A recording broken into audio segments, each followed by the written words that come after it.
You will sleep now. A long sleep.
happy Wednesday, Paladins fans, and because we won't be seeing you tomorrow, happy early Thanksgiving to all of those that will be celebrating. Dolson and Gormizer on the final regular season set over here in Europe, and Gore, it has been a long, long year of Paladins. Comes down to this one final game for a couple of these teams. Here's the schedule that we'll have. Clown Fiesta versus Chromospace kicks us off. Parallax in control over in Brazil, and then we will round out our final broadcast of the PPC this year with Easy PogChamp versus Snappin'. So talk to me a little bit, Gore, about what you expect here, Clown Fiesta versus Chromospace.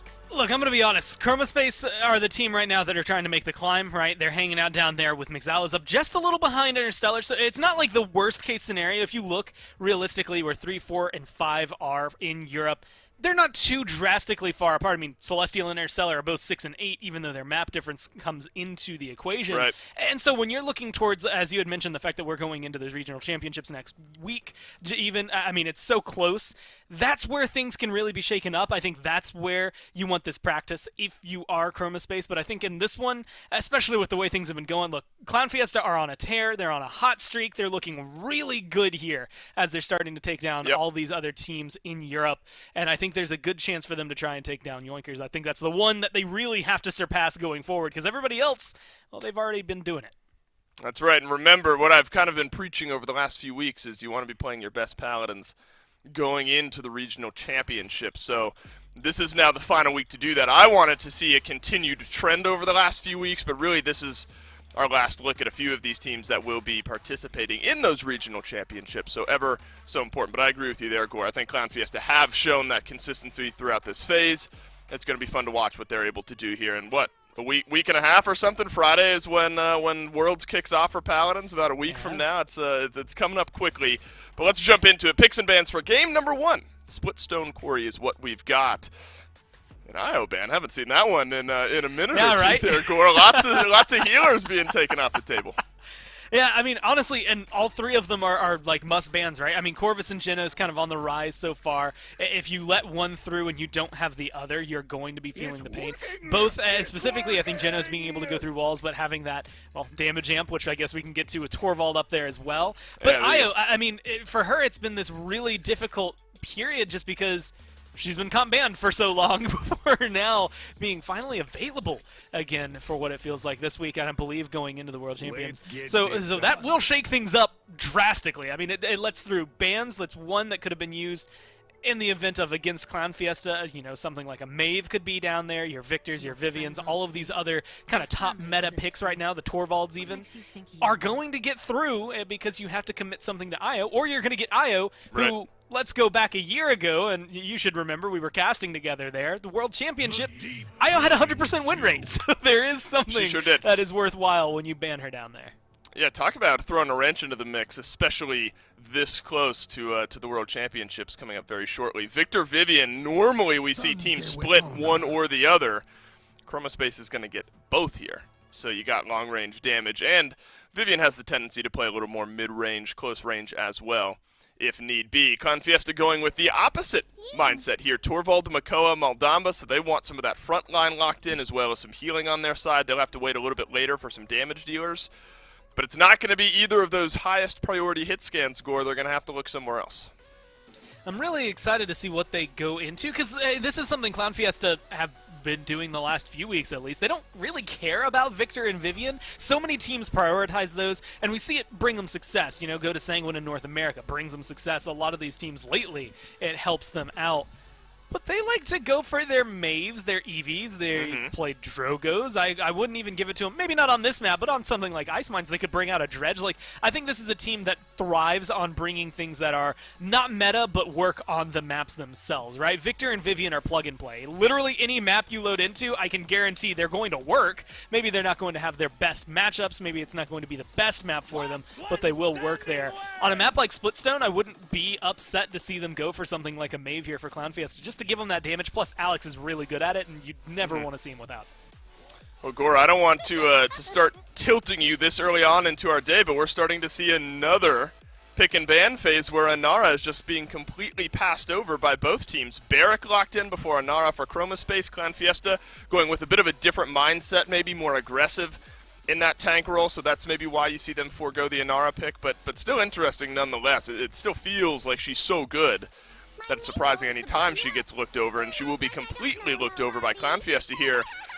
All the direct damage in the world, though, for Chromospace with Victor and Vivian. All the blaster damage in the world, it seems, for Clown Fiesta here with the Eevee and the Willow. And a lot of really good control. Willow, I think, especially against anything, when it's Grover, when it's Ying, either of those open themselves up for a good Willow pick, and Clown Fiesta have a great Willow player that I'm going to assume it's Ninu playing it since he's been the blaster through and through. I think she's going to have a difficult time because of the Androxus, because there's a lot of hit scan on the other side, so she's maybe not going to have the easiest life in the world for this next map. Right. But at least in the Barrack Ying matchup, Willow will take control of that. So if Makoa can get a lot of hooks, if Torvald's on point with the shields, then I think Eevee and Willow will both be able to flourish, and Chromospace are going to be pushing their backs against the wall pretty soon. Let's waste no further time. Splitstone, Corey, Clown Fiesta looking to continue their phenomenal, and finalize, I suppose, their phenomenal phase here in the PPC, leading into the World Championships 1 week away from that. Splitstone, Corey, map number 1, and it's going to come down to, Corey, I think, outside of the players themselves, I'm very intrigued to watch this Victor and the Vivian and how they're able to deal with the Eevee and the Willow, because that's so often the conversation, isn't it, where it feels like this Willow can get so heavily mitigated by good, consistent hit scan, and not only do you have Victor Vivian, you got an Androxus there for some dueling as well. And I must have missed some notes because I see Simsaloo on Clown Fiesta right now, and Simsaloo's on Eevee. Okay, well, let's put this one to bed. All right, look, let's talk about it. Oh, of course he gets first blooded. Simsaloo, at least up until this point, right, and I'm sure we'll get to see it as it comes through, has been one of the most flexible players to touch the game. So I'm excited to be able to watch him come through. Oh, maybe not so much since he got first blooded right now. Maybe we'll have to wait a little bit before he starts to pop off the way we're used to. Yeah, also, it's not Ninu on either of the blasters. He's playing off tank here for the squad, but seems to be working out, at least in these intermittent trades. It's really Chromospace, though, that's controlled all the percentage early on in this game. Now that Clown Fiesta have a little bit of map control, they can push right back out against Chromospace, and Androxus barely stays alive there. That's a big one.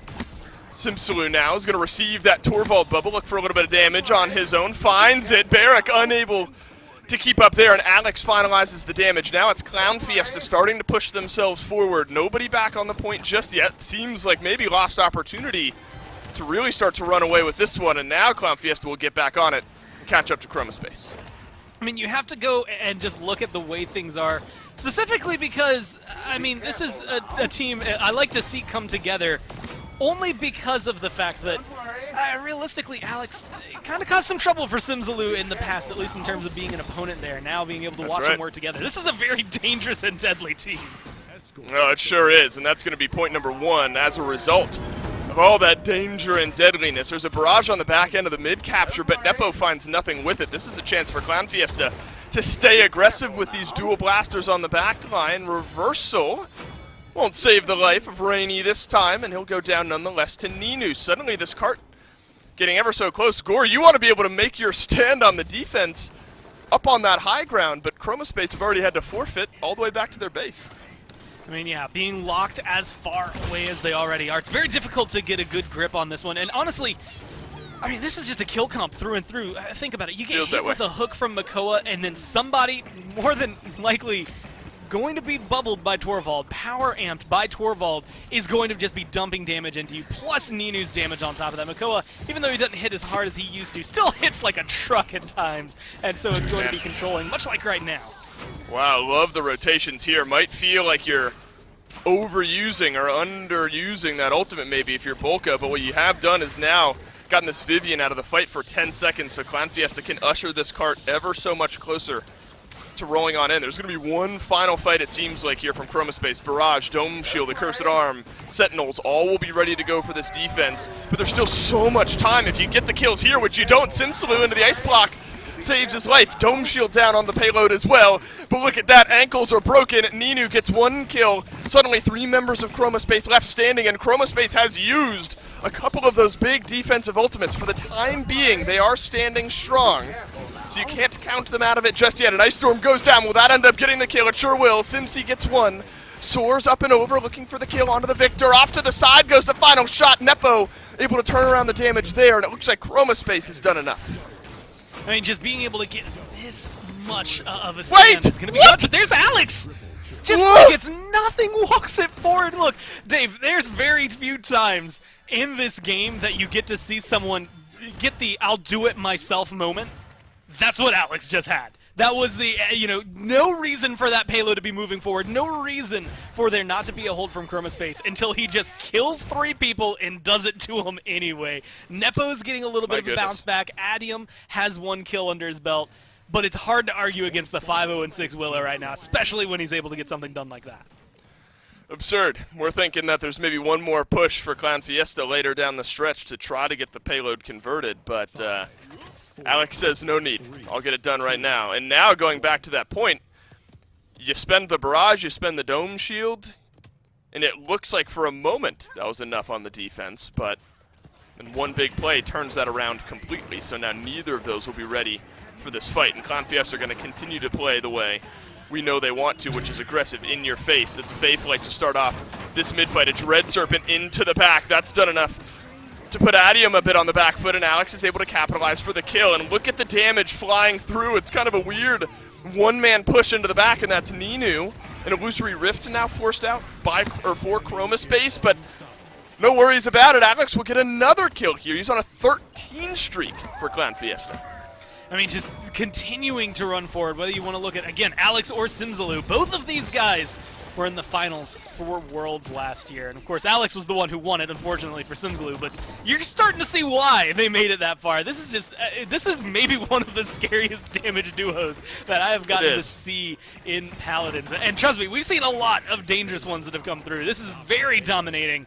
And unfortunately for Chroma right now, they're just locked away. You want to think about it, Andro theoretically should have a way to get to the Willow and shut her down, but at a 16 streak, doesn't seem like it's getting back there often enough. And the same thing for Coriel and Victor. They're just getting dominated by this Eevee. They can't keep up. I like the skin, by the way. Every once in a while, I'll think that it's like Makoa on the screen. I was kind of confused there for a second just because the big old ice cream cannon kind of looked at the one, like the one that Makoa's swinging. See what I mean? Like, they kind of take up the same amount of space, right? So for a second at the beginning of the game, it threw me off just a little bit, just as Clown Fiesta now being thrown off, really for the first time this game by Chroma. A 2-for-1 trade is always going to benefit the defense. 1-for-1 even for that matter just might. But you cannot Clown Fiesta even at a numbers disadvantage. Not when Alex has been having the game he has. It was a 11 streak going into the mid-fight, now 17 burning away. Here's a Faithlight. Let's see what this one can do for Clown Fiesta. Unfortunately, he crashes right back down to earth, and Alex won't end up getting much for it. So it looks like Clown Fiesta will have to take a breath and try again in a moment. You've got everyone around this corner. You're holding on to it. Ults are just a shy short here for Clown Fiesta, but a Hyper Beam at 94%. Simsalou getting a great kill there. This is territory for them to be able to find this, honestly, as a 4-0 if they set it up properly. That Hyper Beam is going to buy a lot of space if used. It's looking like a 4-0 Gore. It's so frustrating to play against an Eevee, especially when it's getting played at the level that Simsalou is playing it at. You think you've got him locked down, and then the movement just enough to prove you otherwise. Here's a Dread Serpent. Let's see if this one gets the job done. Bolka gets the kill, and Simsalou down into the ice block, but from range, Nepo able to find the final bit of damage to get rid of the Eevee. Simsalou has been the sacrificial lamb up to this point, so no worries for Clown Fiesta. Barrage will chunk down just a little bit of damage. Rainy falls. Now Chroma left defending 4v5 for the last little bit of time. I agree with you here, Gore. Maybe a well-placed Hyper Beam makes all the difference, or maybe the killing will be the thing that makes all the difference. Accentra is in range. Look at the way he's positioning himself here, just waiting for somebody to step forward, and the Hyper Beam will seal the deal. It looks like Clown Fiesta are going to roll this one in and make it 4-0. Yeah, this is something. Look, Clown Fiesta are scary to go up against on a normal day. Anyway, right? Yeah. I mean, you're coming through. I believe right now I saw Accentra in there, so Crunchy, the one that's not available, whether it's a sub in for this week or what's going on there. It doesn't necessarily matter because you've got 10-0-11 there for Alex, 8-4-7 there for Simsalou. This Eevee creates so much space, is such a big distraction factor, plus is getting shielded, and the hooks from Ninu are causing distress, that you don't have a lot of time to look at Alex. You're trying to deal with what's immediately in front of you, and if you can't get rid of the Torvald, you can't get rid of the Maldamba, you're not going to get rid of the Willow either. All three of those kind of stayed alive in key moments there, and just push Clown Fiesta to victory. Well, on to Stone Keep we go. Obviously, structurally pretty different from what we saw in Splitstone Quarry. But I think it's different in the wrong way if you're Chroma Space, in that you think Splitstone is a map where you can slow down the onslaught of Clown Fiesta and at least find yourself some defenses. Stone Keep you can as well. I mean, you get the high ground up on the defense. You're able to position yourself a little bit better if you think you're going to be consistently losing these mid-fights, but maybe on average, there's no data to back this up, it just feels like Splitstone tends to be quicker, or excuse me, Stone Keep tends to be a little bit quicker than Splitstone. So this is one where if Clown Fiesta are just firing on all cylinders again, Gore, I mean, you can't get faster than a 4-0, so Chroma Space got to figure something out. You can only do it faster, right? I mean, we've seen, like, I think the fastest game I want to say is sub 6 minutes in a 4-0, and that had to have been something like a Frog Isle, because there's no other map I can think of that could go that quick. And so maybe there are some places to try and control it and slow it down here if you're Chroma Space, as you had mentioned. But there's maybe some room to grow still if you're Clown Fiesta. There's a certain point where stomping them, 4-0 isn't enough. You got to grind them into dirt into the ground, right? That's the step forward. But realistically, I think this is a map, like you said, it can go faster than Splitstone, but I think it can also follow the same pathway and maybe even be more defensible. There's a couple more choke points that I think are more just defender heavy. Once you get into that courtyard, once you're at the archway, even on a defense, you're still able to hold them back at that point. So I think a lot of pressure necessary for Clown Fiesta to have the same performance. But Dave, they weren't really lacking pressure, so I'm thinking it's going to be a draft change from Chroma Space. Clown Fiesta still not lacking any pressure in their draft. And I like the way this draft strategy is kind of unfolded here. Io's still going to get banned out, so is the Genos, but then a couple of pivots. Torvald's so important. Don't want to give that over to first pick, so Clown Fiesta ban that away.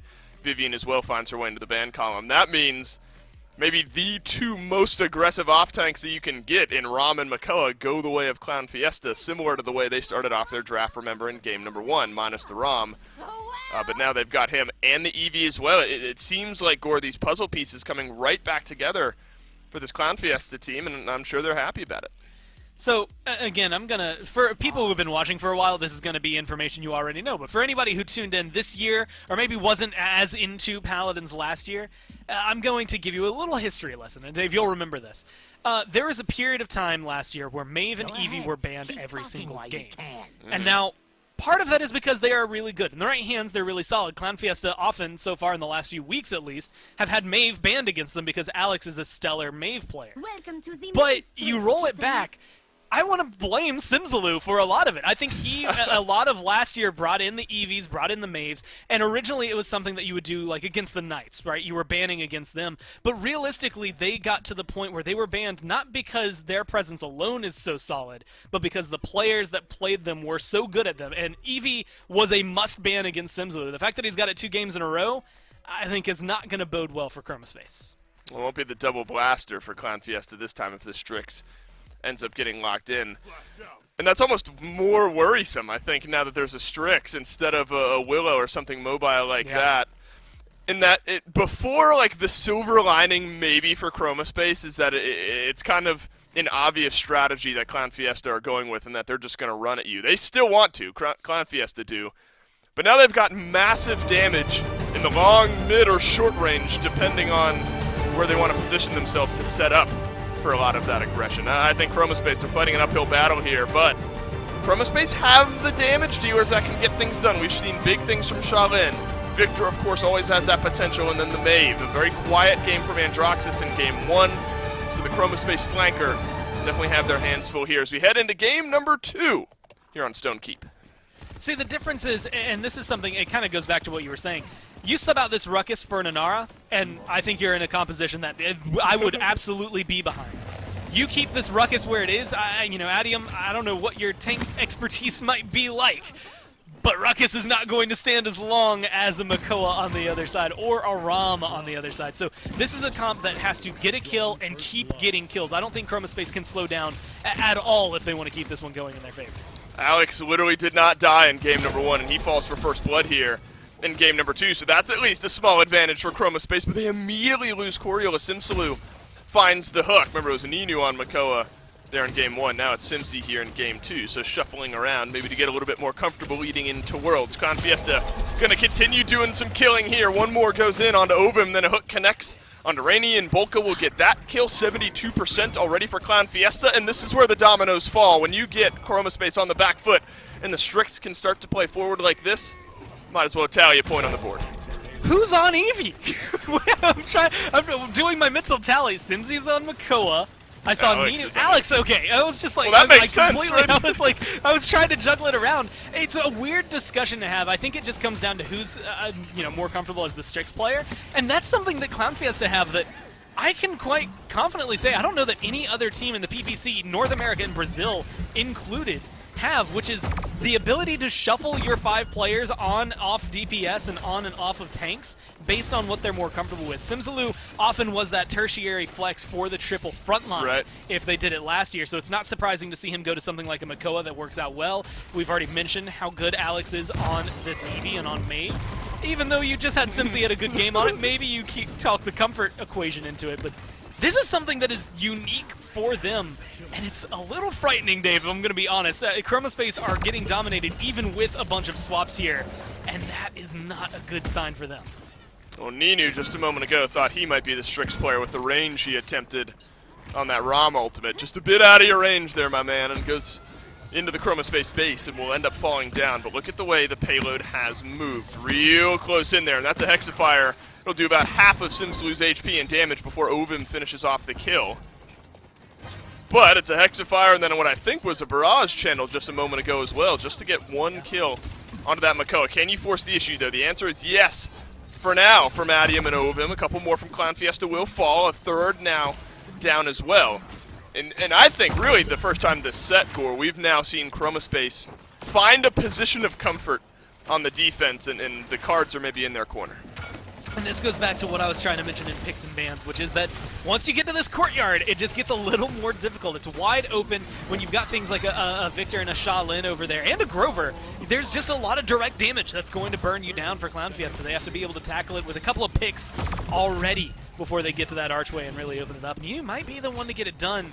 Considering you just lost Xintra, I just don't know that this is something they're going to be able to do as confidently as you would have liked to see that they did on Splitstone. But I see that payload inching forward. It slows down just now, but I see Alex, I see an Eevee. I think there's backdoor potential always.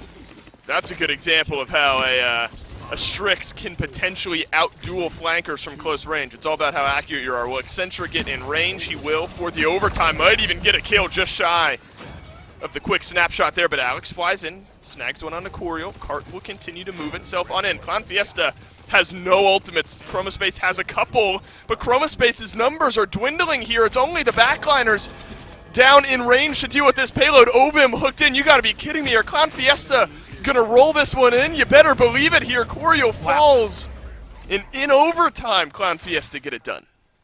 I think I said this last week, and I'm going to say it again. Just, if you're putting money bets on anything, you shouldn't be, first off. But if you are, Clown Fiesta are my favorite to win. I think just overall, at least here in Europe, this has been a different team. That is twice now, 2 games, where that second point, that conversion in the first round, should just not have happened. There's no reason in all of my Paladins history of, 3-4 years of casting this game, there's no reason that payload should continue to move forward, and yet they've still been able to plant their heels and just push as hard as they can back. Chroma Space falling apart there in a scenario where they should get 1-1 really hurts them, I think, for a multiple of facets, not just in-game, but also maybe mentally a little bit. But because Clown Fiesta are able to do things like that, I mean, they've escalated their play. Like you said, they're playing good Paladins at the right time.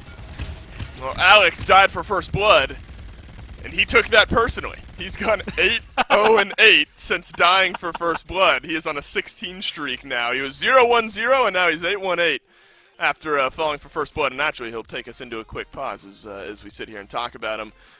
Guy looks near unstoppable, Gore. He has the potential to die once over the course of 2 games. As of right now, he's, 18-1 and 19 or something like that after 2 games? Like that. You know, you can talk X's and O's and strategy and moving around the chess pieces and all that sort of stuff, but sometimes in games like Paladins, a good player can just kind of carry the day. There's a certain point where I think like what you just said is maybe the biggest metric where you never know. Someone is just going to have a pop-off moment, and we've seen it happen. Like, it's changed the tides of tournaments, having that moment where just someone comes through and pops off on the day, and that is just the way it goes. In so many interviews we had with the players last year, that's pretty much all they would say is, you know what? In a general matchup, maybe we don't win this one, maybe we do win this one.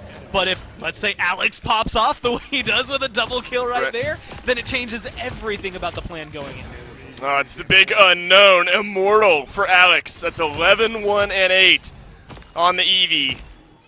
Writing his name in the newspaper, basically all on his own here, as Confiesta likely holds on for point number 3. There will be another attempt from Chroma Space, but right into a flashbang goes Adium, and then the no-scope to finish off the kill. A Whirlwind on the back end is going to try to keep Chroma Space within defensive reach, but not doing that really at all. It's a bit of a split fight here, just a little bit more damage, and Simsaloo is able to find it. So now the cart works its way in, Gore. It's not going to be a sub 6-minute game, could be a sub 10-minute game if Clown Fiesta are able to capitalize on what they've set up for themselves. Well, they've got good snipes. I love Exentra. Like, this is something that I think has been a really good flex for them. Exentra on the Strix has been very solid. Great ult from Ovum to be able to get a lot of damage down, though. That is going to be some saving grace. More moments like that from Chroma Space. Not only keep them afloat right here, because there's still 2 minutes left. You can't count Clown Fiesta out just yet, especially when Simsaloo is willing to ult down. They just don't have the same defensive power here. Yes, you've got a lot of kill potential, and as long as you can keep it rolling, that's fine, but look how easily it swaps. The tide changes so fast with the comp that Chroma Space have. Gore, a moment ago, I was feeling like in my head, I'm thinking, well, that was a great ult. You know, a double kill on the barrage for Chroma Space, but somehow it didn't feel like enough. Like, you get 2 free kills, but against Clown Fiesta today, it feels like you need 3 to give yourself a real fighting chance. And maybe I'm feeling a little vindicated now because Clown Fiesta really weren't all that far pushed back. Adium and Coriel, though, will find some kills. So, all right, you gotten 2 kills, but traded out for 1 by Alex. And this is where the patience of Clown Fiesta can also come out to play if they're able to back away and stay alive, which unfortunately the rest of them are not able to just yet. But now you're starting to enter the territory, Gore. You look at the ultimates that are starting to charge up for Clown Fiesta and how far away a couple of them are for Chroma Space. Could be looking at a big swing here in the next few seconds. That Whirlwind is really the key to this defense, at least in my mind, though, because if you get up there, you don't have a lot of tanky health bars on your side of your Chroma Space just because of your draft. That Whirlwind should give you the reset necessary to keep things going, but now they've used it and there's still 30 seconds left. That payload's moving forward. That's right, the payload is moving. That's the important thing here, is that Chroma Space have kind of flip-flopped away from the cart, and now Grover is away from the rest of his team. He's TKO'd from this fight. He's not back and respawning. He just can't participate. Into the ice block goes Alex on the Eevee. It's a 9 streak burning away for Bolka. Eevee's streak was cut short just a few moments ago, but Alex trying to build it back up once more. Coriel gone. Rainy is as well. Bodies onto the pile will not be enough, and Clown Fiesta make it another 4-0. I think again, just great decision-making showcased there where sometimes you kill someone for a stagger, right? You want them to respawn way later, but because it's Grover and you know how, slow, admittedly, he's just going to be, unless that vine is up, he's not going to traverse the map very well. The minute you're too deep and you're alone as a support, that might have been the best call from Clown Fiesta to just not kill him off, because you can see, even at the end, that green ring started to show up, but it was 2 seconds too late to actually heal anybody. Keeping the support out of the equation for that long was really, really solid for them. And unfortunately now, I think for Chroma Space, as you're, again, backs are against the wall, you're trying to figure out what you can do. What I will call technically a quad DPS on that last map, even though, Ruckus is in that gray area. I think it only speeds up for Clown Fiesta from here. Well, here's the good news, is that you don't need any sort of stats to tell us how good Alex did here in Game 2. I mean, he died maybe just a couple of times, and now 2 or 3 deaths over the course of a couple of games. It's going to get faster, Gore, I think, automatically regardless, because Frog Isle is where we'll head for map number 3. I mean, at this point, if you're Clown Fiesta, you obviously want to end the phase on a high note. You're 1,000,000% going to Worlds. That's been decided, a few weeks ago for these guys. Maybe a chance to get creative. They already have, I guess, in a way. They started swapping around a few roles, different guys playing different things, and they still looked really good doing it. I think that's where some of our confidence surrounding them going into World comes from. and for good reason. But maybe the time for both of these teams to get a little creative, because you know, right now it needs to be a complete turnaround from Chroma Space. I mean, we're talking 8-0 in the first 2 games, and you know, just show a little face here maybe on Frog Isle might be tough. Dave, let's talk. Like, Frog Isle is such a good map specifically to mess with the bans. You've got to ban Genos, Corvus, Io, Torvald, Canessa, Strix. There's 6 bans and 4 spots, so you're going to have some that come through. Trading out, I would assume Canessa for the Corvus over here if Clown Fiesta want to pick him up, just because you have that merit. Although he hasn't been going necessarily as high in priority as you would expect to see. I still think top 3 is an easy scoop for him. But you get that sniper advantage if you're Chroma Space, which is something that is coveted, I would argue, on this map. The downside is I'm looking and thinking of Alex and Simsaloo again as a duo. I could see them straight up running Maeve Eevee at you, letting either play whichever they want, and you are in danger perpetually as a sniper from that. Well, Gore, mobility has been my buzzword over these last few weeks, depending on the map. Frog Isle, definitely one of them. Canessa, obviously a great sniper, but can move herself around quickly. Tiberius can do the same. Chroma Space showing triple DPS, and that's what they've done in the first couple of games here. So at least 3 once more going into Frog Isle. Do we think at this point, I mean, calling Makoa like overpowered junior is okay? It just seems like every time somebody is getting hooked, it ends up resulting in a death in the same way that an overpower might set up a kill for your team. Obviously positioning and range and all of that stuff makes it junior, not full-blown overpower, but I mean, these hooks, not only in this set, but just over the last few weeks, have been effectively a death sentence. Yeah, when you have an accomplished Makoa on your team, which I would argue Clown Fiesta have a few given to them, then you're going to be able to hit those hooks consistently, and like you said, it's a guaranteed kill for a coordinated team. With the way and level that these guys have been at in the past, and the way they have played this year as well as what we've seen in the past, Makoa is a death sentence for him. There's a reason he was a first pick for so long, and I think it's another solid pick for Clown Fiesta here. Well, Gore, I thought Chroma Space were going to stop at 3 DPSs, but it's Damba plus 4. Let's get this done. I mean, right? If there's any map, look, I said to get creative. I asked for this, I suppose, but quad DPS in what could be their final game of the phase, and you have some thoughts on it. If there's any map that you can run quad DPS on, it is only one map, and it is Timber Mill. There's no other map that anyone has ever done it successfully. And I'm going to have to go ahead and tell you, Chroma Space, you're running it against the people, at least one of the people, that was doing it in the PPL last year on Timber Mill. So I think they know how to handle it. I'm also interested to see, maybe they're just going for some numbers on their side, but this is the first time Tiberius has been played in Europe so far this phase, which is actually kind of interesting in and of itself. You'd think he'd be picked up at least a couple of times in there. So I'll have to watch. I've got some bad news for him, that just with the way the rest of the set has been going. I don't know that this is going to be a great European debut for him. You never know.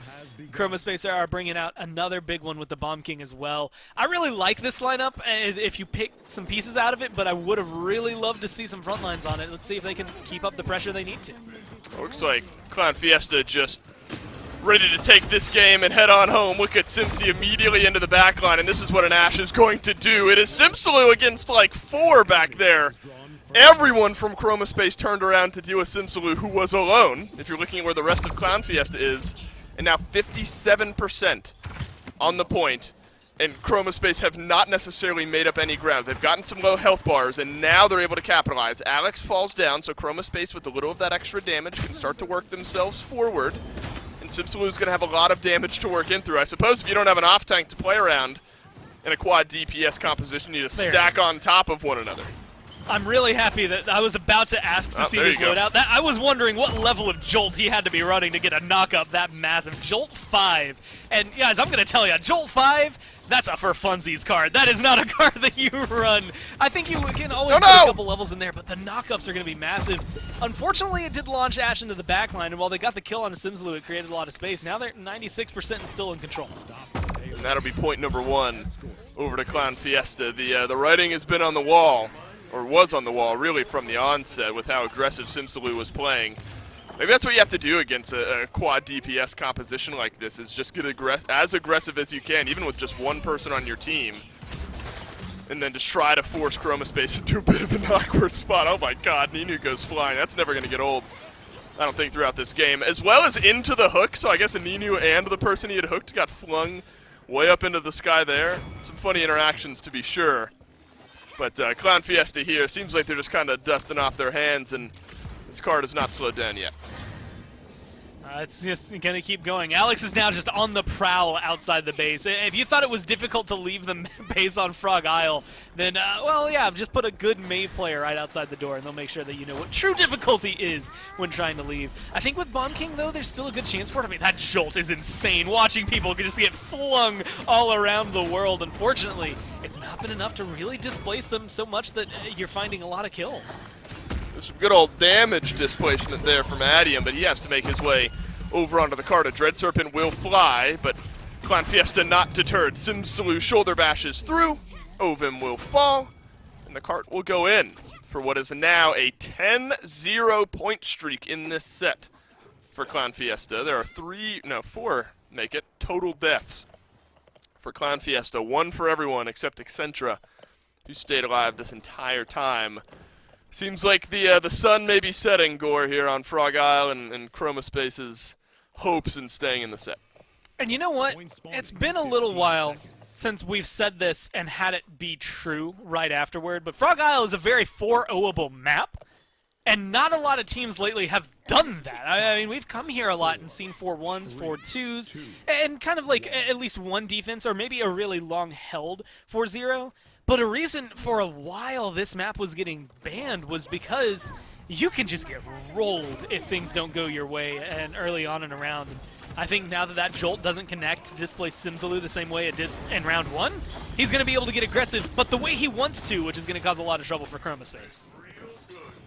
Simsaloo not as aggressive, but still aggressive nonetheless. He has the assert dominance this time, so there definitely is the opportunity to be more aggressive should he want to. Now it's Adium, though. Charge up that King Bomb, rolls his way back behind Clown Fiesta, finds the stun, but the shielding is there to keep Ninu alive, who's back on the Makoa here. The shell spin won't be enough, and Tiberius ends up picking up a kill. Can Chromospace capitalize on the 1-kill advantage? The answer is no, as Simsaloo with nearly no HP. Assert dominance is down onto the point. They're at 99%. Overtime is on. It's a 1-for-1 trade around the back end, but here come the kills for Clown Fiesta. Adium has to Poppy Bomb his way back over the point. Overtime will be on, and Gore looks like overtime will be off for point number 3.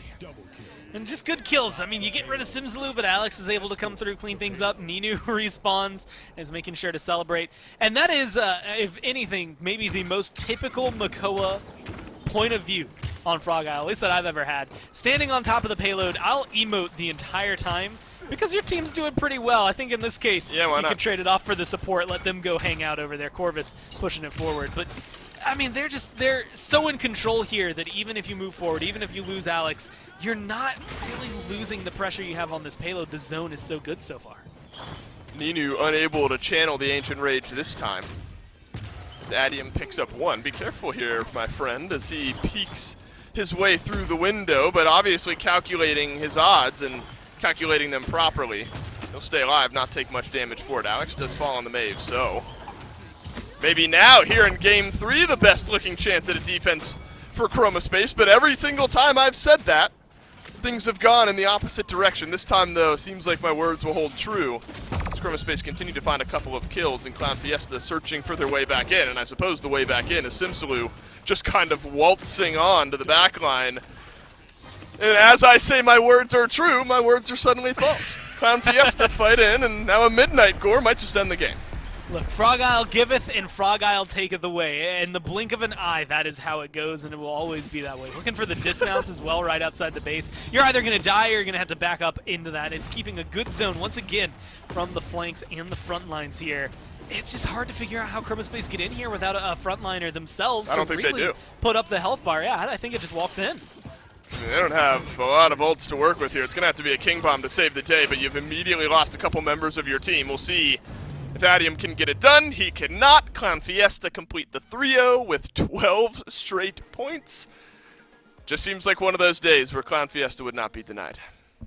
mean, look, with the team, the lineup they have, that's 5 guys that I think are some of the most flexible. Maybe, okay, let me rephrase it. 4 guys. Bolka's going to play support. I don't think anybody else on that team is going to be better than Bolka on support. So Bolka guaranteed support. But between Xintra, Ninu, Simzulu, and Alex, you've got some of the best blasters, flanks, what have you players that we've gotten to see in Paladins realistically over the course of a few years. And so I think that you are going to see this team with a ton of pressure like this, a ton of flexibility, a ton of durability, realistically. You can come into it with very specific bans against this team, and they're still going to dig deeper into their pockets because they can play, I would argue, every champion at a viable competitive level, but they won't need to, because even if you're target banning them, they're going to be able to grab pretty much whatever they want, and they'll make it look good. Well, Gore, it's tough to really break down the set because it's so really one-sided for Clown Fiesta, right? I mean, we got 3 straight 4-0s where Clown Fiesta just steamrolled Chroma Space.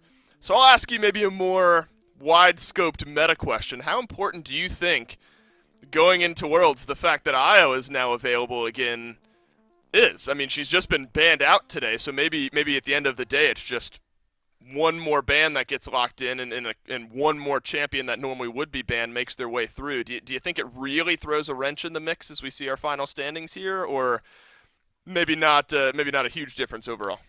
It's the lesson of first pick that I think has to come through with it, right? I think she changes enough in that if you're first pick, you don't have to ban her. You don't have to worry about it except to maybe play her. You have to make sure you have a good IO on your squad.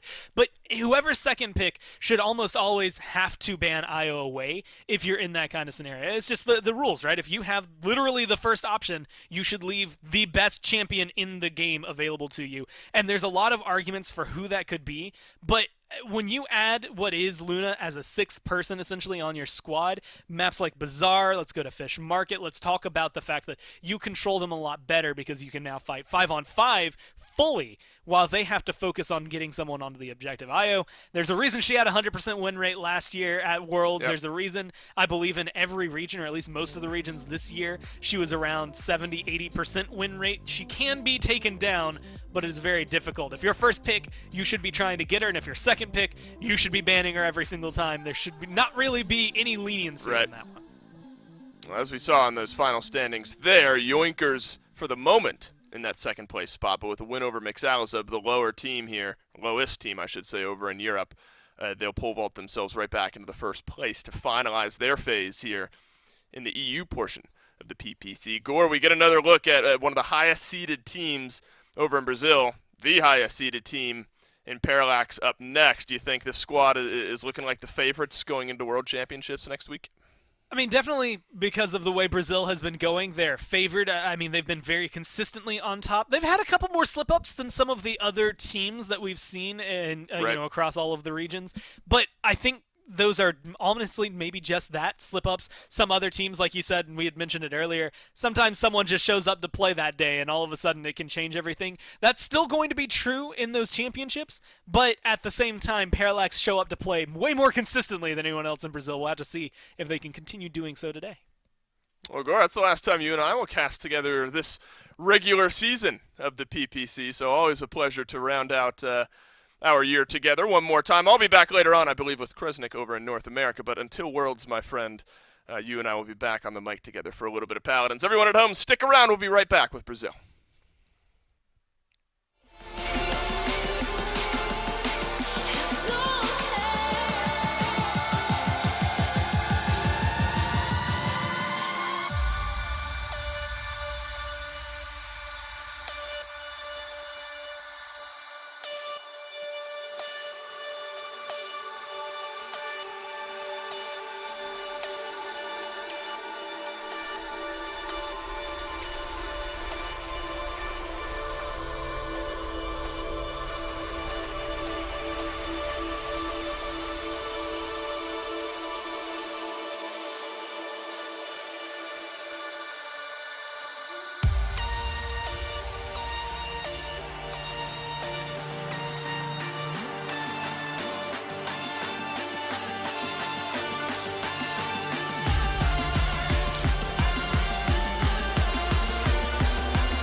Welcome back to the Paladins Pro Circuit. It's Finch and Kresnik here as we move on into Brazil.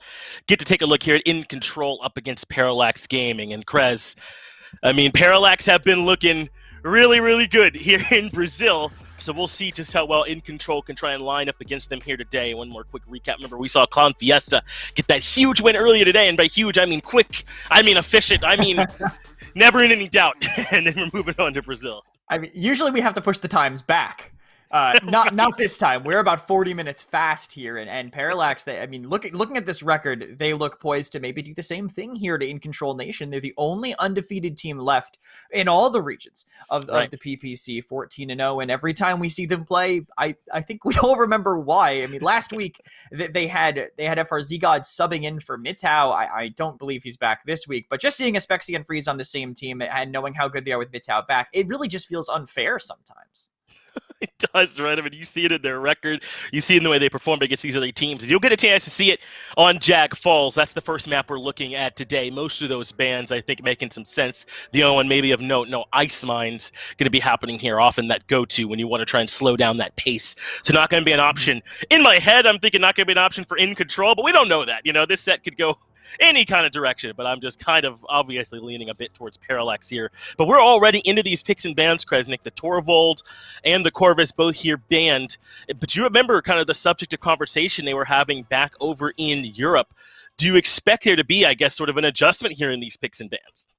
Definitely with Io, I expect her to be either pretty highly prioritized or removed right away. Looks like actually no, we'll see all Pockets and Ash. So interesting to see the Ash targeting, I think, towards In Control. Might just be a game plan maybe that Parallax want. They want to get rid of it, but they have first pick and they want the Makoa instead. Jaguar Falls, great map for Koa. I think now with this Hash Shell buff that he's been playing with this patch, just drop a shield and a choke point, and normally you can go around it, but you can't really afford to do it on Jaguar Falls, and In Control and Response will get that eye.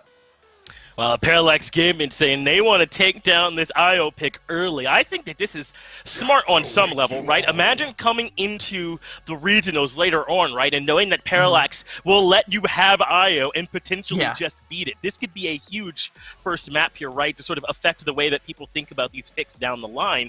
But also, you kind of covered it. What a turnaround for Makoa being first picked overall here. And I think they're right, man. These hooks have been huge. The shell, as you mentioned, has been huge as well. I mean, he's just a strong pick now. Yeah, just able to buy a lot of ground, and if you try to challenge it, he's going to hook you out of it. Bomb King pairing well with it, too. I think having BK able to shoot you around corners, even if you want to hide from the shield, he'll be able to actually continue to pressure you afterwards. Damba, of course, as I think a stellar support pretty much anywhere that you pick them up. In Control are looking for a kind of slow composition so far, other than this Antroxus, and they're going to need, I think, a really aggressive off-tank to pair with it. But they could also just play a poke game. If they think Parallax are going to poke, IO should help them actually win that straight up, because they can leave the point but still maintain that pressure. But they're going to get this kind of hybrid and Aura passive and aggressive comp.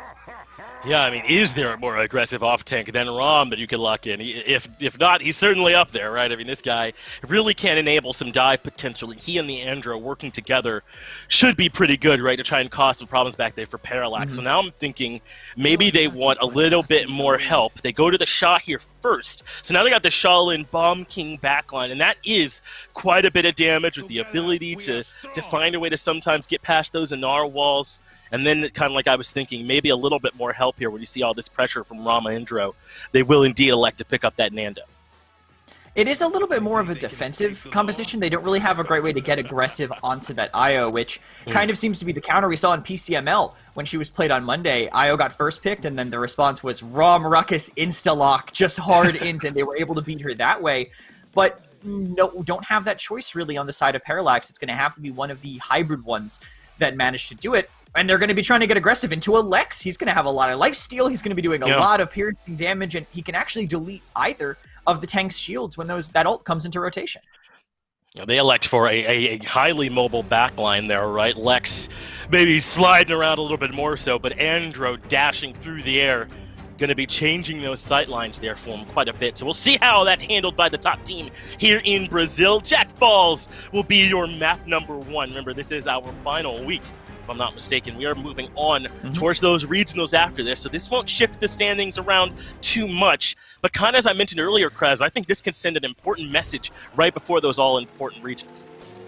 Yeah, especially like you were saying, if IO ends up not being a factor, right, in this game against Parallax, if they could just say, hey, we're just that good that we don't care about a character that EU thinks is warping the game around, and NA is kind of thinking otherwise, so we'll kind of see where Brazil gets to stand on this character and her function in the game. But Parallax, they can maybe push in with, you could have the Makoa and the Shaolin potentially get aggressive, but that's a lot of Brazil, and I mean, it makes sense against Shaolin, Damba, Bomb King. You have to make sure they can't find easy picks on you that way. Well, it should certainly help mitigate some of that control, as this is what you can expect from IO.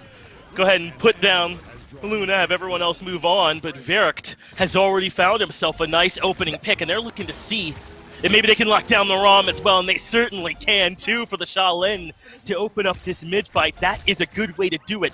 But this is kind of how we anticipated in Control trying to play this, right? Trying to move towards one of those signs and see if they can push, but Parallax do not allow it here.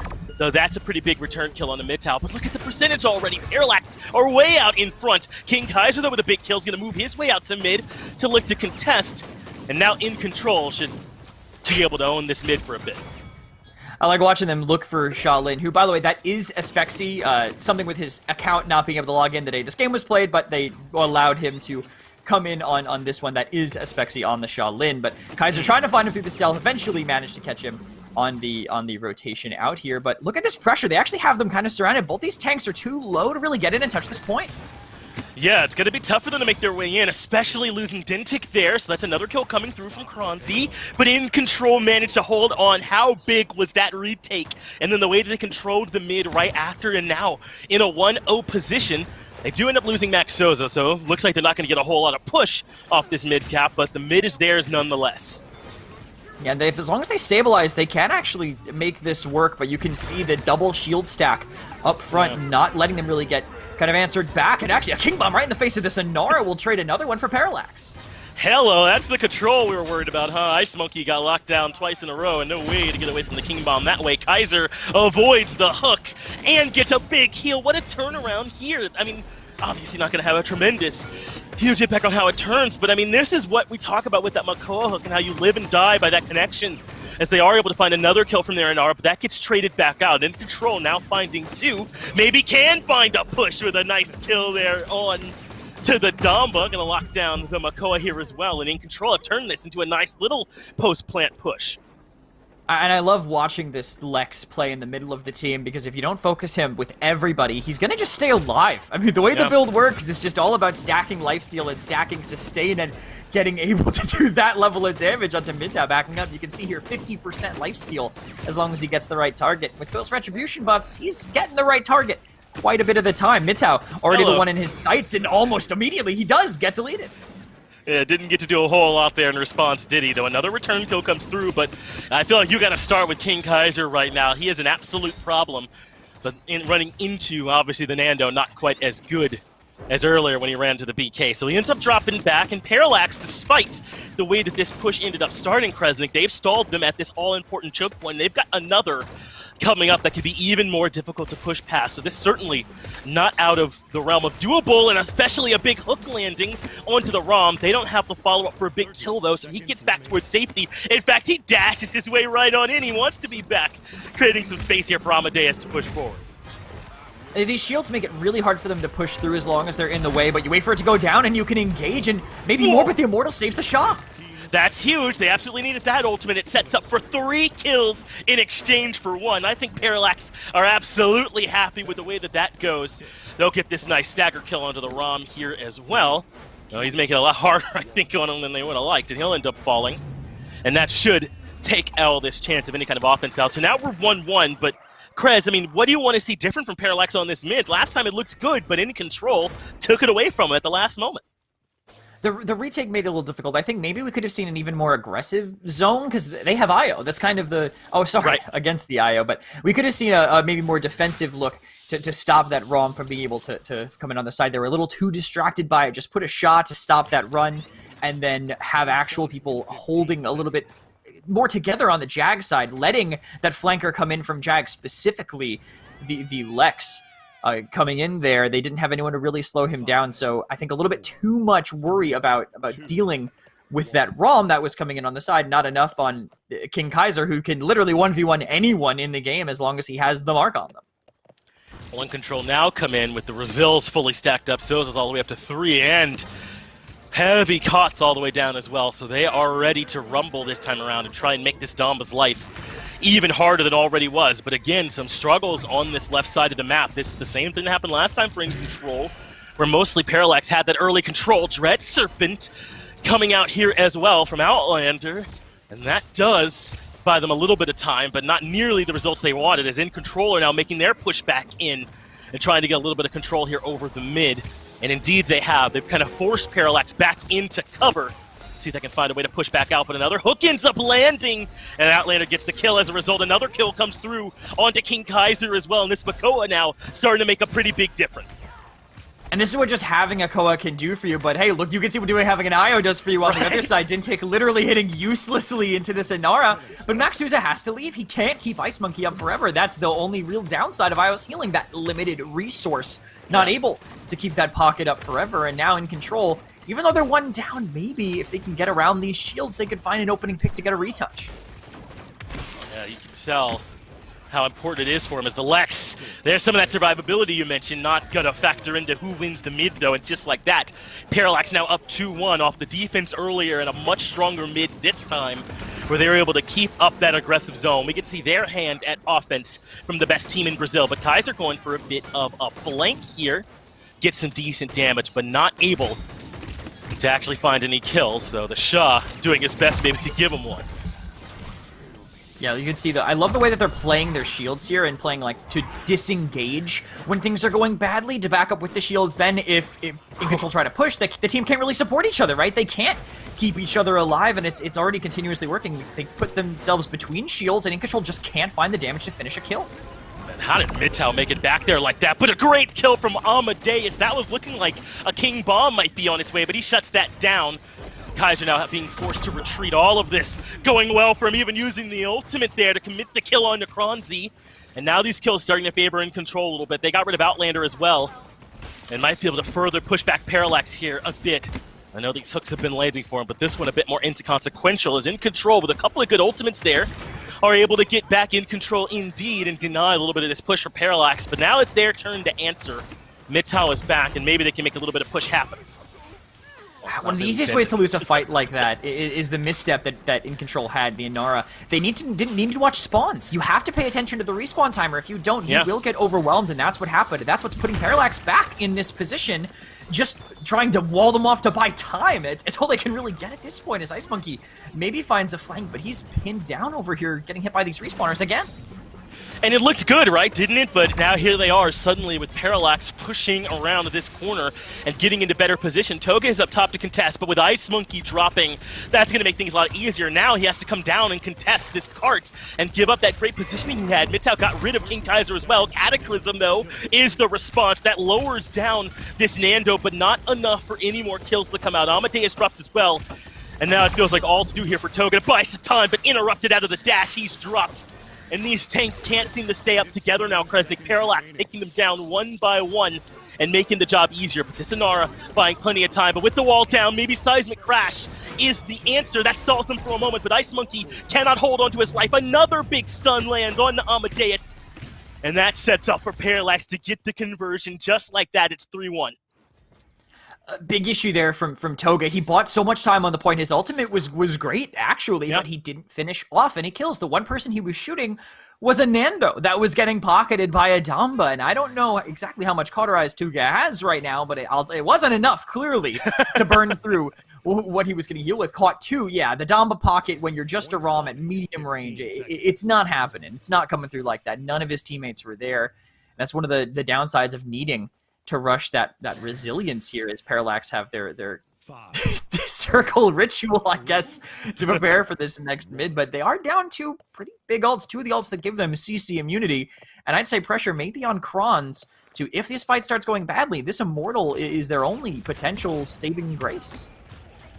Yeah, I mean, you already covered it, but to cover that last fight once more, I mean, I think that the over push when they were trying to set up to zone really hurt them. Their tanks got staggered after that, I mean, and never got their footing back. But maybe they can make it work here. In control, using that fast cap well to already move up to 42%. That is what Io does so well, but only when she's alive. Soza removed, and as is Ice Monkey. What a huge opening, and they're not done yet. They're even going to use the Dread Serpent in close range to set up for more. A double coming out from Aspexia as you covered, and Amadeus ends up dropping. That leaves Toga, who wants to at least die on the point, but can't even do that. What a fight to open this one up from Parallax, and now they can set up the zone.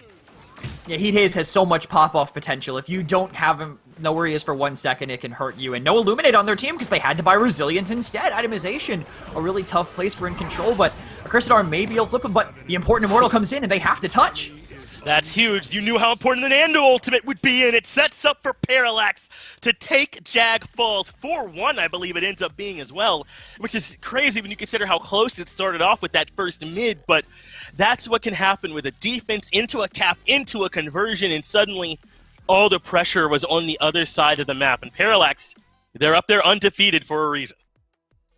Yeah, I really did like the way that they played that map. I think it helped them a lot against the IO because having them all disengage from the point, right? Then maybe they go to the point, they go to try to get aggressive to stagger some kills on Parallax, and then suddenly, hey, Dintic hits a hook, 3 and 6 on Makoa. It doesn't really matter at the end of the day when he's just pulling them in, saying, all right, putting them on a plate, saying, all right, team, feast. It's all you. Take this kill that I've gifted you. It's why Makoa was good in the past. It's why Makoa was good now. And even though Max Sosa, I think, helped his team quite a bit with keeping them alive in some fights, the IO healing just wasn't enough. No, it did not end up being enough in the end there, did it? I mean, They were not quite able to compete, and I talked already about how that might be a bit damaging going forward if they know that, you know, taking the IO from them, leaving it unbanned, is not necessarily going to be a way for them to beat Parallax. And we are going to move on to Splitstone for our second map, but do you find yourself agreeing with Dave? Can you call the Hook Overpower Jr. here at this point? I mean, it seems that it's impactful when you're landing a man. I think you can say it's really strong, and there's a reason it had a 15-second cooldown, and it's the reason why it's so hard. Mako is just on a tightrope, right? They had him in the position he was before, and he was sometimes okay, but you just had to be too perfect with him because of the cooldowns. Loses, 3 seconds on that CD?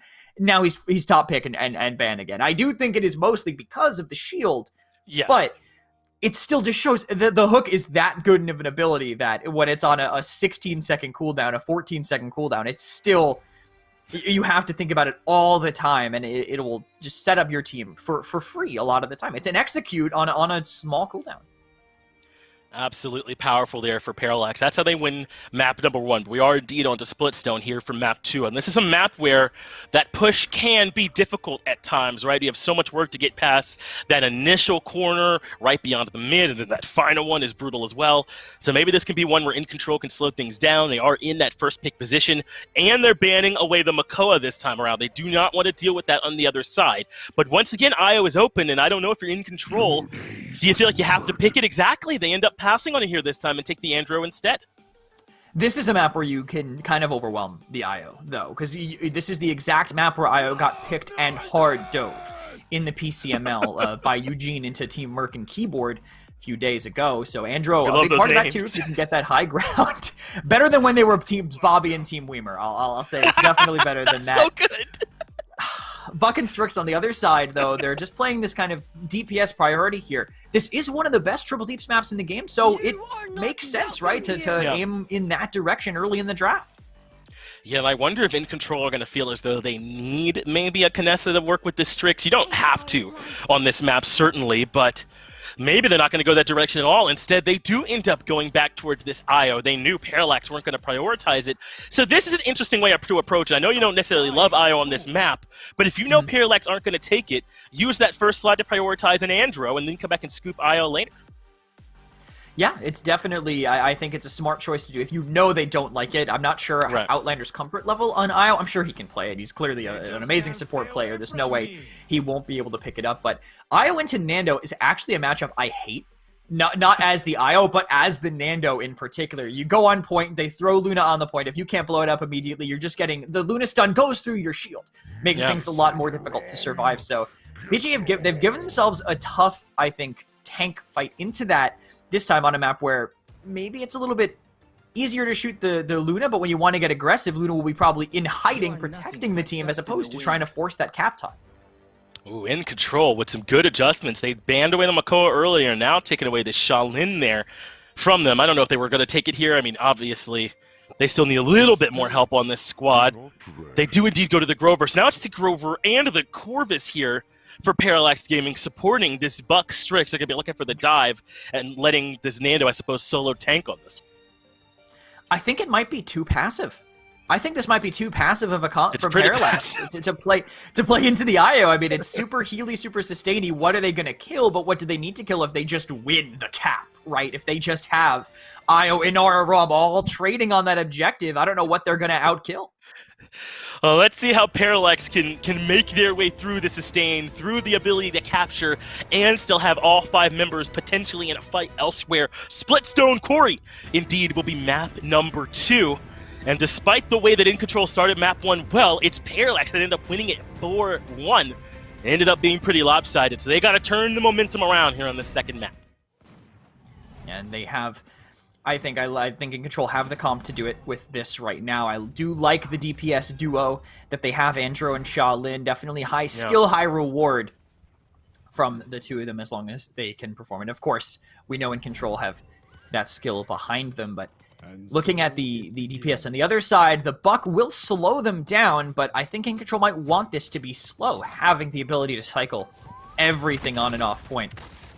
Can I think function great for them, and actually an early cripple might just get Mitau picked off immediately as they completely ignore the point.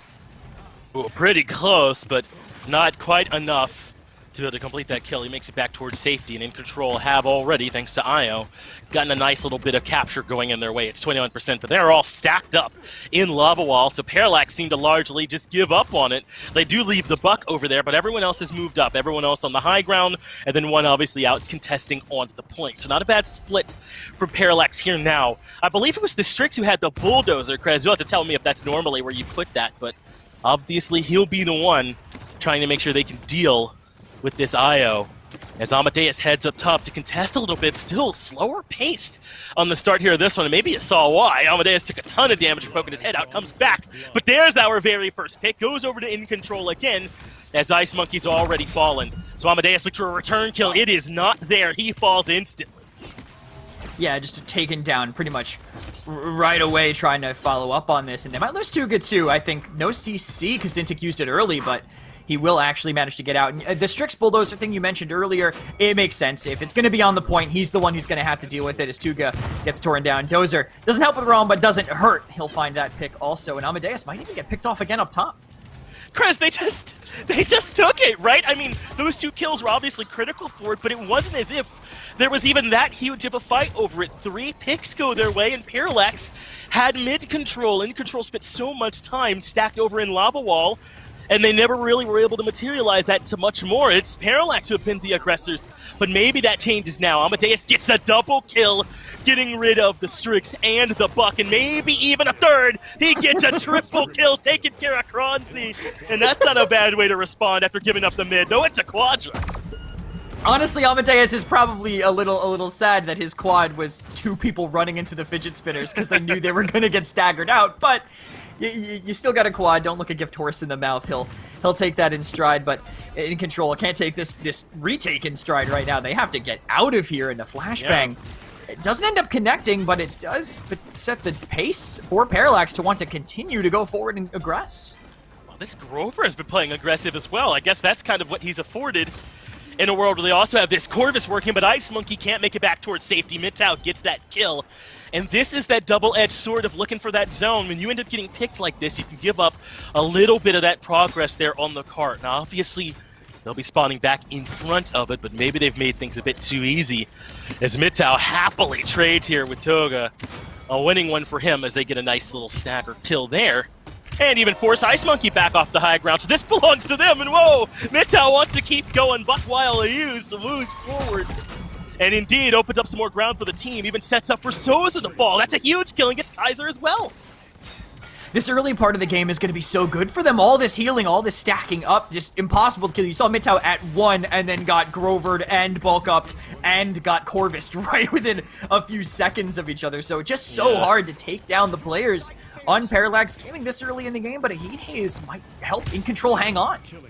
Very nearly were able to get the conversion there, but they spawned just in time. Dentic gets rid of Kaiser, and that should be enough for Parallax to get back into this defense. Not Parallax, In Control rather, but losing Ice Monkey makes things harder. Amadeus drops 2, and all of a sudden with 3 members, they have to find a way to defend. Toga is beefy, but I don't know if he is beefy enough. He ends up melting, and Parallax get the conversion. They have started to hit their stride. Just not able to buy enough time there. Even with Maxoza pocketing the ROM on the point, that DR plus ROM's native DR, it just was not enough with the amount of damage focused into one target. I think it's hard for Parallax to kill a target when they have to kind of look in different directions, right? But when you're in that situation, when it's just literally the biggest character in the entire game, standing still, any team would be able to burn through that. So Parallax definitely feeling good about that, plus having not spent a single ult for that effectively. Only the Buck Wild a little bit earlier, which they will have back in the pocket here. In Control, they need to focus on getting this cauterized. Tuga's going for this resilience a little early, but with only caught 2 being the highest, this Corvus and Gora can still kind of snowball this game further away from them. Looks like we'll be back to a big lava wall stack here from In Control. Same thing they did back in that first mid fight, and they end up losing a couple picks and they transitioned to mid. And that was really all Parallax needed to open things up. So Toga into the backline. Amadeus is there to follow up with the accursed arm, but he has to fall back to cover, and it's not enough. Mitau goes hunting and finds himself a trophy. They'll take care of Tuga as well. Now that aggressive dive did buy them a ton of time on the point, but now they're going to end up paying for it here, Kresnik, as in come Parallax for the punish. A dash in from Kronzi to take care of Kaiser, and he is not done pushing yet, as they make sure In Control have to give up the mid. Yeah, complete space being just afforded back to Parallax on this pressure from Kronz, who is buying a lot of ground for them right now, and Dintic capping can help out, but they back up. The Seismic Crash has to come in, but no one's there to follow up at all. In Control had no ground, and Seismic Crash doesn't really get you ground. It kind of just helps you hold it as they try to run this ramen. But they do have that Nando low over to the side, but he makes it back to cover. The healing comes from Outlander and should be okay. Again, this ROM is in the back line, just outputting damage, and Amadeus uses that free time where two eyes aren't on him to get a double kill onto Midtow and Dintic. Huge for him to get In Control back into this mid fight, and they're more than in it. They're in a great position to win it here at 99%. The overtime ticking down, just what In Control needed to get back into this map. Tuga was a massive part of that offense for them. Yes. The fact that he was able to keep the Corvus and the Strix distracted the whole time. I think that was a misplay a bit by the back line of Parallax. I think you just bail on him at that point. He ran to get in, just get away if you can, and In Control gets completely caught out by this 5-man stack in mines, and they have to back off, and they might lose Luna for it too. That's pretty big, though. Parallax stall out this push. Still plenty of time for In Control to use, but they're doing more than stalling. Parallax are regaining ground here, and In Control have to give that back up. So now it's kind of back to looking like a more normal mid-fight here at this point, especially with Amadeus low. Parallax can make use of this high ground to kind of shoot back down and chew up more of this time from In Control. They have a great defensive position that they can utilize here, and not really a great way for In Control to take it. Okay. But they actually all backed up. They just gave it to him because of a ROM peeking the lower area. Tuga's doing an amazing off-tank job as they just stack that doorway. And this is what the off-tanks can do, can't they, man? Just draw the tension out. Cursed Arm finds Amadeus another big kill onto the Strix. That should make things a bit easier for In Control to push forward a bit more. And of course, where is Tuga but pushing up and making sure there's more space, keeping the Grover separated from the rest of the team. Though able to make his way back towards them easily enough, but Ice Monkey gets the kill into Kronz. I assume there was quite a bit of help for him to set that one up, and now the cart is rounding this final corner. This is a difficult part of this push, but In Control is making it work. They even know that they've got this Buck isolated in the backline as well, so if they find that pick quickly and can return, then the numbers advantage favors them even more. Not a bad pushing from In Control at all, especially with another kill into Kronz, with Ditnik falling as well, and suddenly we're tied up here at 2-2.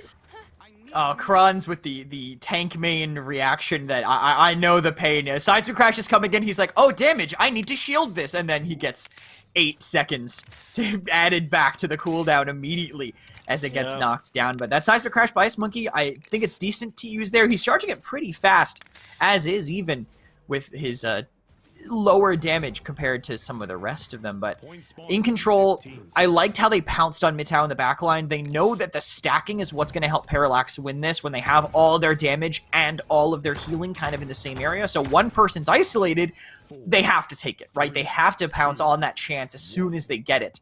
So send everybody to kill Midtown and then take that 5v4 fight. Your numbers will be what helps you swing that in your favor instead. And In Control, they'll probably play this mid, honestly, the same way. Just stay on the left, have Luna fight that side to slow down the Buck, and see how you do in the front. Amadeus took a ton of damage. He makes it back towards safety. But Tuga's low as well. It looks like they're trying to prevent this dive that was so problematic in the last mid. They are keeping those two, Tuga and Amadeus, locked down, more than locked down. They're pushing in for kills, but the healing from Souza is big, and Midtow falls in trade. Absolutely earned there by In Control. And last time I thought maybe the fast cap was helping them, Krez. Maybe that's how they got that win, but this is the kind of answer you need on the 2-2 even mid-fight. Yes, they end up losing Tuga for it, but they're up to 78%. A Cursed Arm is used to guarantee the space to put down Dintow as well, or Dintic, excuse me, find the kill. He gets a double kill in the back onto the Strix. It's a triple. He finds Outlander as well. And now they're up 3-2. Amadeus is like, what Andro nerf? He is just going wild here. Behind them, Andro is such a flexible character, and I love that even though he lost a little bit of damage at range, if you're good with him, you're still going to be able to perform. He requires a lot of skill, and Amadeus clearly has it.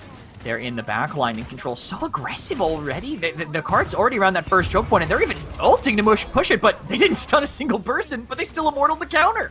Exactly right. So, I mean, hey, I guess no harm, no foul there. They got the immortal out, though Kronz and Midtown both get kills to slow this push down. But, I mean, hey, slow this push down is an understatement, Kresnik. This is a ton of progress to have made with this much time left on the clock. But these kills are important. Now Parallax can start to move forward a bit. Not going to be able to just walk up to Souza there for free, Midtown. Yeah, he will indeed retreat, but I like where his head was at. Just not going to quite pan out there. Yeah, having to back off. Now that it's Cauterize 3, Yep. definitely need to be a lot safer there on the Buck. You saw how low he was able to get with everything being put at the same time. Yep, now you can see there to confirm, caught 3 across 3 of the 5 members on the team. But look at this, I like this. Use that Inara DR for pressure. They have some CC, so you're going to get distracted, but Tuga's also in the back pulling everyone away. He is, and does not end up surviving on the tail of that end either, so they'll need to wait till he's back. And yeah, I was pretty sure he did indeed use the Cataclysm there either. I'm not sure it got the value he was looking for. Well, certainly not. But they end up falling. Kaiser drops as well. And Parallax are making this defense work. I was worried. In Control got so much movement off that card right at the start of that round there, right? The start of that push. But Parallax have answered back nice. Yeah, the fact that they were able to pull everyone back as quickly as they did to deal with Tuga, I think was the real thing that helped there. Instead of just leaving 2 people that didn't have the damage to kill Tuga, they said, all right, well, we all 5 have to be together to actually kill something, so just leave. Just leave, we'll retake it. We have the poke with it, with the Strix and the Grover combined. We can absolutely handle it, and they did, and have taken this ground back. But again, they have to retreat with an ult being spent kind of, I guess, late in the game by Amadeus, but he only shoots 2 shells. He has some left, and Parallax are looking maybe, or In Control are looking maybe to get in here. Well, not quite able to take care of this Strix during the stun. Amadeus looks towards Outlander, and that is huge to get rid of that healer, but remember they've got 2, so they're still rocking and rolling, able to get a couple return kills on it, and with largely just the tanks up here, I'm not sure if they'll be able to get this done, but they know Parallax don't have a ton of damage. They can just buy some time for the squad to get here, but they end up falling. The overtime ticks down, and Parallax take us to a 3-3 split stone.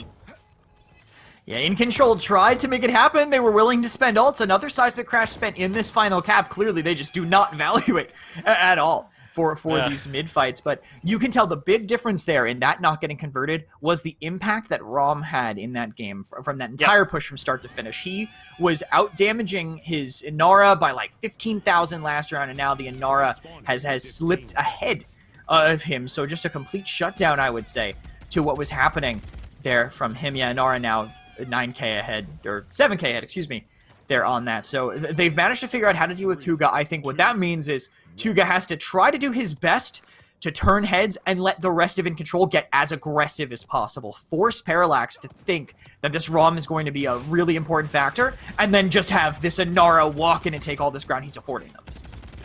They are pushing through Lava Wall this time, but I don't know how much further they can go. There's the dash. Tuga is indeed going to be looking to make his way to the back line, using the cover well and drawing 3 sets of eyes to him. Cataclysm knocks down the Strix, but not enough for the kill. So that means Parallax have answered the first big question, but Amadeus gets the return kill onto the Grover, but it costs him his life. This time the Strix showing up for 2 kills here already, but In Control have percent locked up. The Buck comes in though, but a big ultimate from Souza means that Kaiser can get the return kill.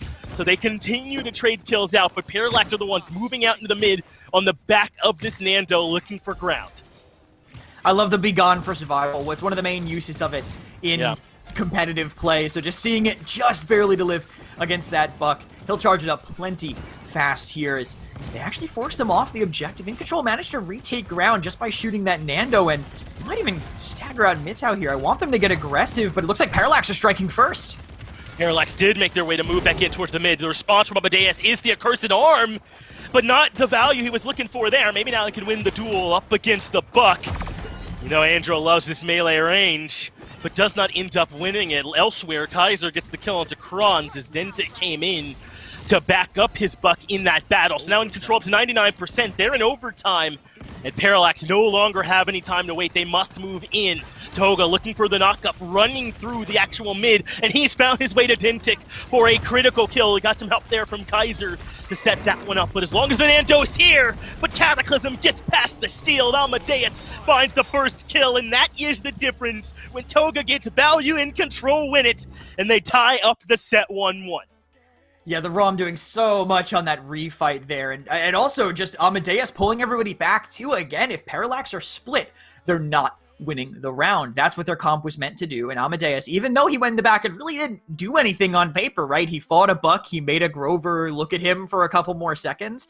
That was time for them to win the fight on the point. They got a pick on it, and then it had to be Dintic going in for the overtime touch. It had to be Dintic using the Whirlwind to live against the Seismic Crash, and all these resources having to go in that direction means that when the fight got really chaotic, they didn't have what they needed to win that extended part of the fight.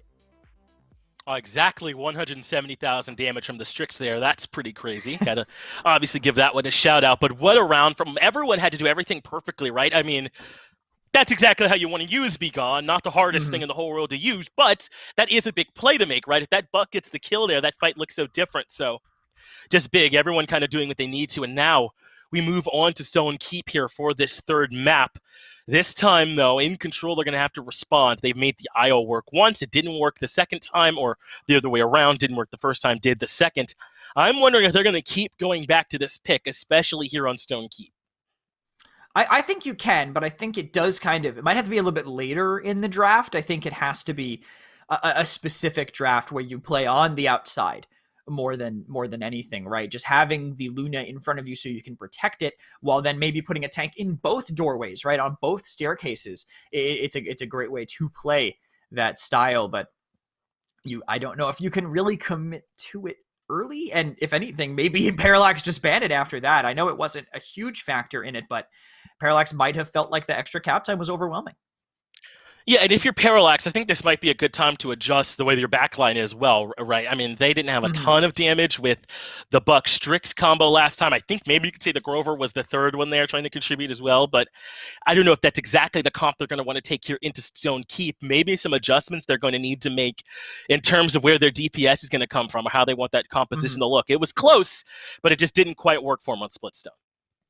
Yeah, I think not having the really aggressive tank line hurt them. As I mentioned before, the way I saw it, the IO getting kind of just farmed. There's no gentler way to put it. When I saw the IO get farmed, it was a Ramen Ruckus just taking that ground above them and collapsing. And Parallax just don't want to deal with it. Because I said, this is a map where you can play around it a little bit better, right? So if Parallax don't think they can play around the IO being played around well, get rid of it. They're already banning Ashe anyway. Maybe that wasn't as much of a difference maker there. So they're going to go for the IO and the ROM, two of, I think, the big factors behind the success In Control we're just able to have.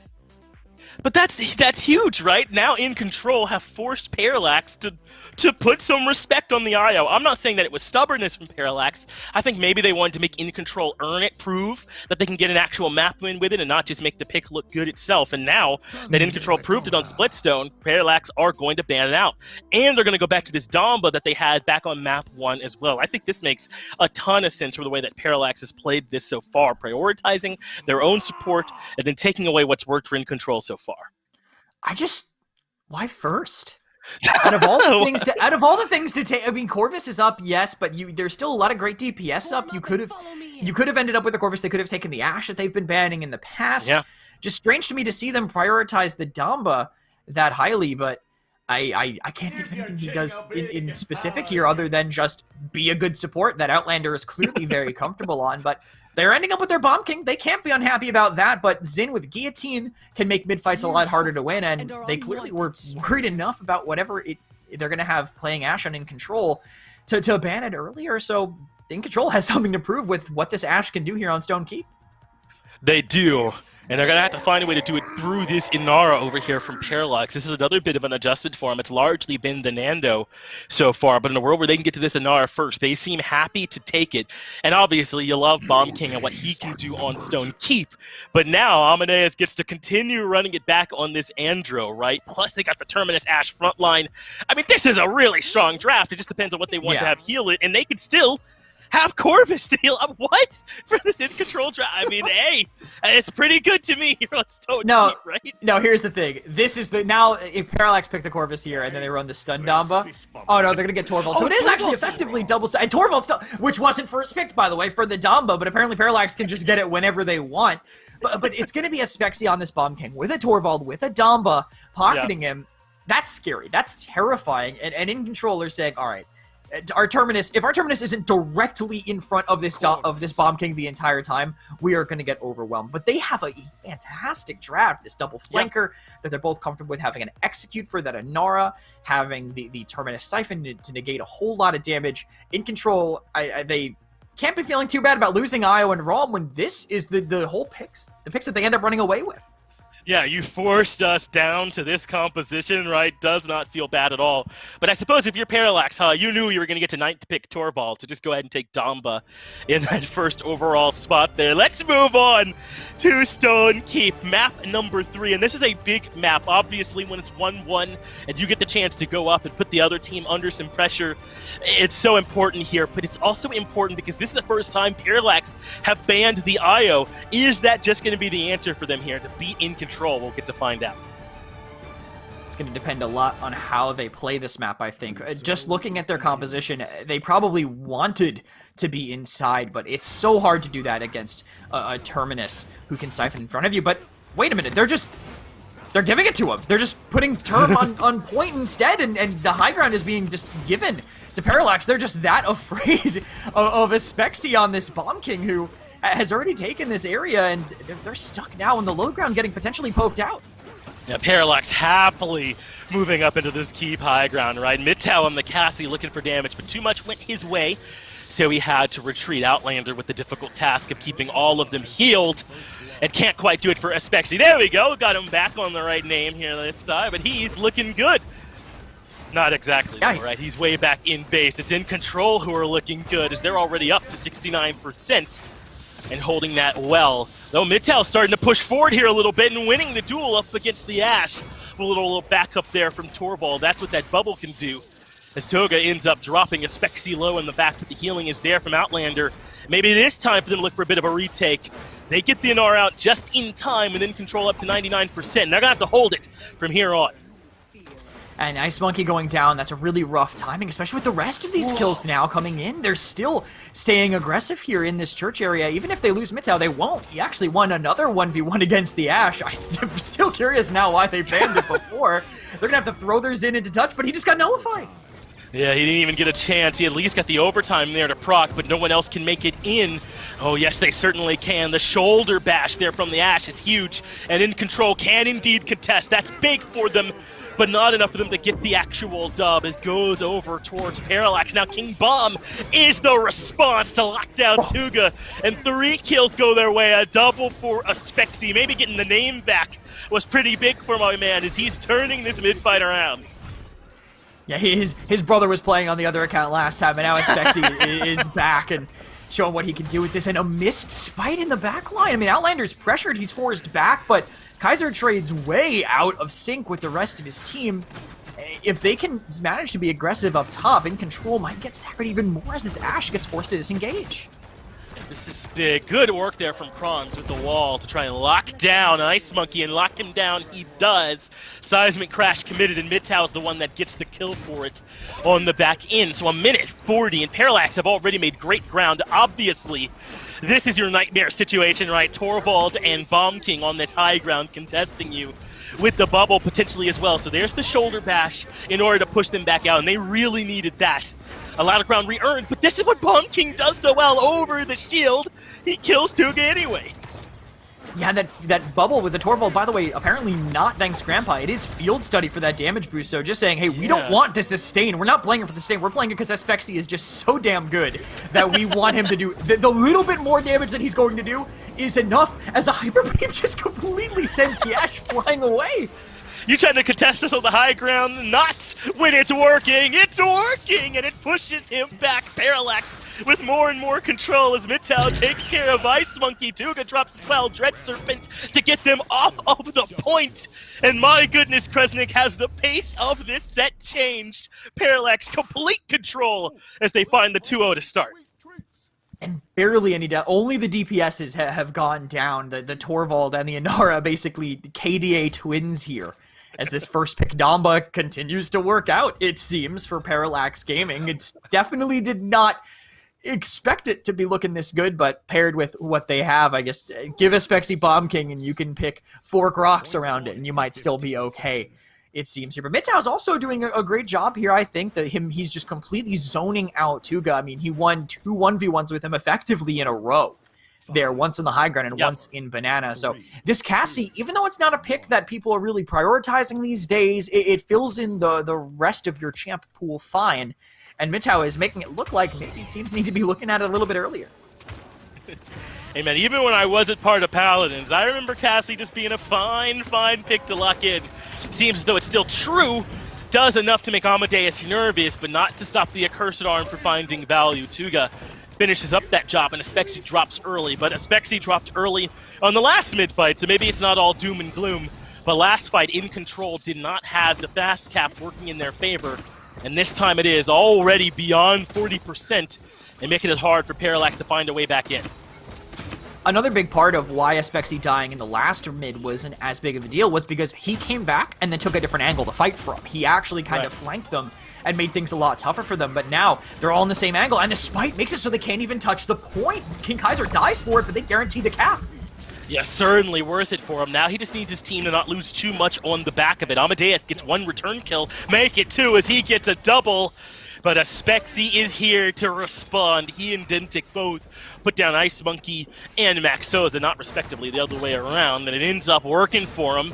They might even find Amadeus here as well, but so mobile is the Andro. He gets back towards safety. But I think still this is a dub for Parallax, as much as a dub where you lose the mid can be, because they've really denied some push here from In Control. And I don't know if I really love who they have contesting it. I get that you should have your Ashe on the flank, but they are putting a shield that Bomb King shoots over on that side. But a King Bomb, wait a minute, stuns 2, and they are just wiping the floor with them. Dude, no wonder In Control have been prioritizing these resiliences. It's just that it hadn't helped a whole lot here so far, has it? Mittal gets Kaiser, and Parallax making my earlier excitement over how well they defended look a little bit better, huh? They're moving into a really aggressive zone now. Yeah, they're trying to make this aggressive push happen, and they lose 1, but they can still stay forward because Aspexy is doing basically whatever he wants, and hey, the only thing in his way really is a small fence that says, please do not step over in the Ashe shield there, but they're clearly ignoring that, but now they're getting forced back by this pressure, but they might even get a trade here. They do. Outlander falls, but Krons gets the return kill on the Tuga, and that is going to limit how much this push can actually work now for In Control. They're still up onto the actual cart, especially this Terminus, who's battling it out with Krons, ends up winning that battle. But now Aspexy has his turn to reply, sends in some good damage, drops down Ice Monkey. And Ice Monkey obviously will not use the reanimate there, but only 40 seconds left, and they're just now really starting the push. This was an excellent defense so far from Parallax. Beating that time is always gonna feel good on the defensive side, right? Because now In Control can't make a mistake. Once it gets into overtime, they can't afford to make a single mistake here, but this is a part of the map that should be a little bit easier for In Control to push this triple DPS effectively with the double support. Doesn't defend that well, but if Aspexy just wins the duels, I guess it doesn't really matter. Amadeus will go down, and Mitau is getting a lot of ground and fire.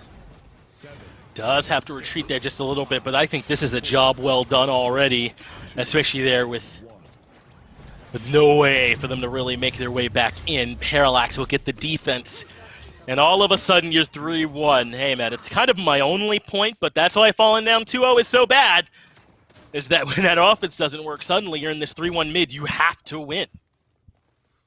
And it is a lot of pressure, but they have a lot of resources to make it happen on In Control. They have Assert Dominance, which won them that last mid. They even have the Reanimate, which also, of course, having effectively a 6th player, it's good for IO, and it's pretty good for Terminus too, why they tend to be pretty highly prioritized here. But their DPS is, honestly, I feel bad saying it, but they're just losing duels. They are just losing duels to the DPS on the side of Parallax, partially because they have a Torvald bubble and they're getting Damba healed, but maybe have take 2v1s instead, right? Maybe have Ice Monkey close enough to siphon on the DPS for a second instead of taking fair fights, but so they're just going to try to play in the middle, and they're sending bull tanks in actually early.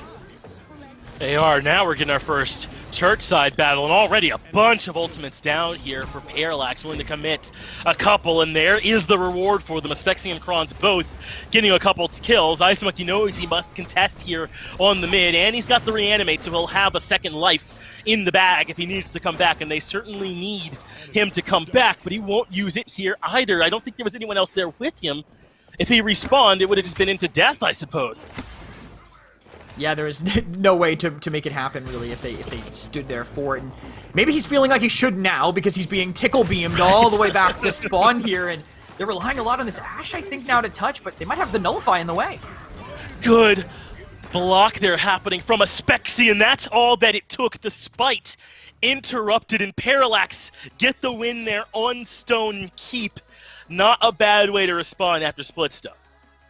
That was a little bit of poetic justice on that Spite, actually, because, hey, what stopped them from touching last time? Mitao, body blocking, getting body blocked by the Spite while he was trying to roll into the point. What stops In Control from touching the point with Spite? Mitao body blocking it on the other side, taking it to deny them that overtime. So King Kaiser, a little bit of a taste of his own medicine as they end up going down 2-1 to Parallax, who have the dominant position in this set. And again, these DPSs, when they were getting pocketed, when they were by the Damba or by the Torvald, In Control just were not winning any of the fights that Aspexy and Mittal were taking. Well, you saw the slash line there from that Xin as well, 1 in 8, but I don't know if we can give him a hard time. He was also the most damage on his team. He just wasn't quite converting that damage there into kills, but I think it does speak to your point, right? Which is that the backline there for In Control was not contributing the same much to the backline from Parallax on that other side, so they couldn't keep up, and now they're staring at a 2-1 deficit up against the best team in Brazil, who has not lost a set yet. Who knows if that'll change here today? We'll find out on the other side of this break.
Welcome back to the Paladins Pro Circuit. Finch and Kresnik still here, and we are obviously still in Brazil as well.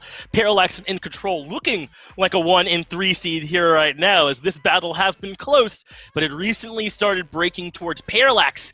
And of course, where do you go with it all on the line here, Kresnik, but Fish Market, with Ice Mines and Frog Isle banned away? That will indeed be our 4th map here, and do you think this is the right change of pace? Can In Control style work here?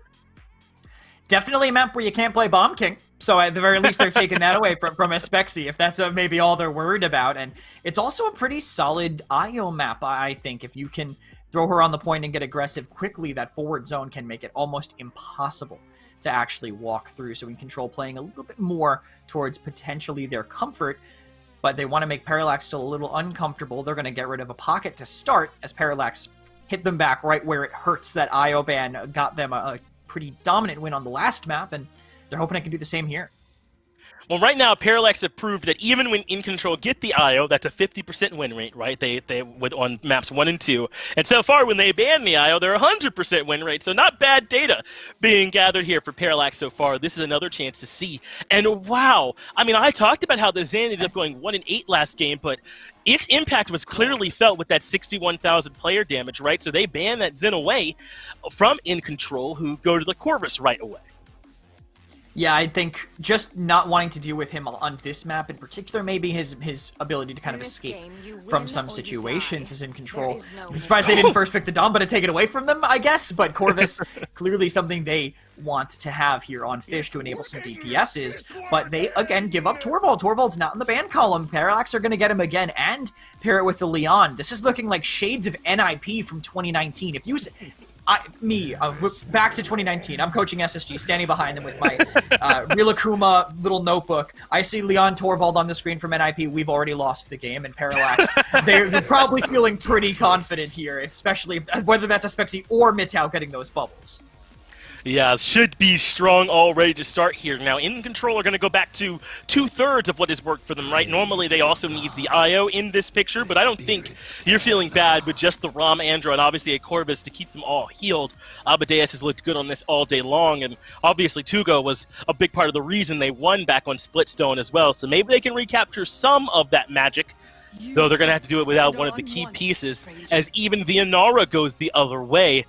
Now Parallax are in a really good position, and we still don't know what that last DPS is going to look like from them either. And they're definitely happy that we don't know, because it means In Control don't know either. They have to make a blind pick of a tank and another DPS here, maybe a backline. Well, should be a backline coming in for them. If they want to get rid of some abilities, Shaolin wouldn't be the worst here if they wanted to have some cripple potential there. Also some shredding with that, and that will be where they go. This Leon won't be able to be as aggressive, and if they want a flanker on the side of Parallax, the Shaolin will be able to play well into pretty much whoever it can be.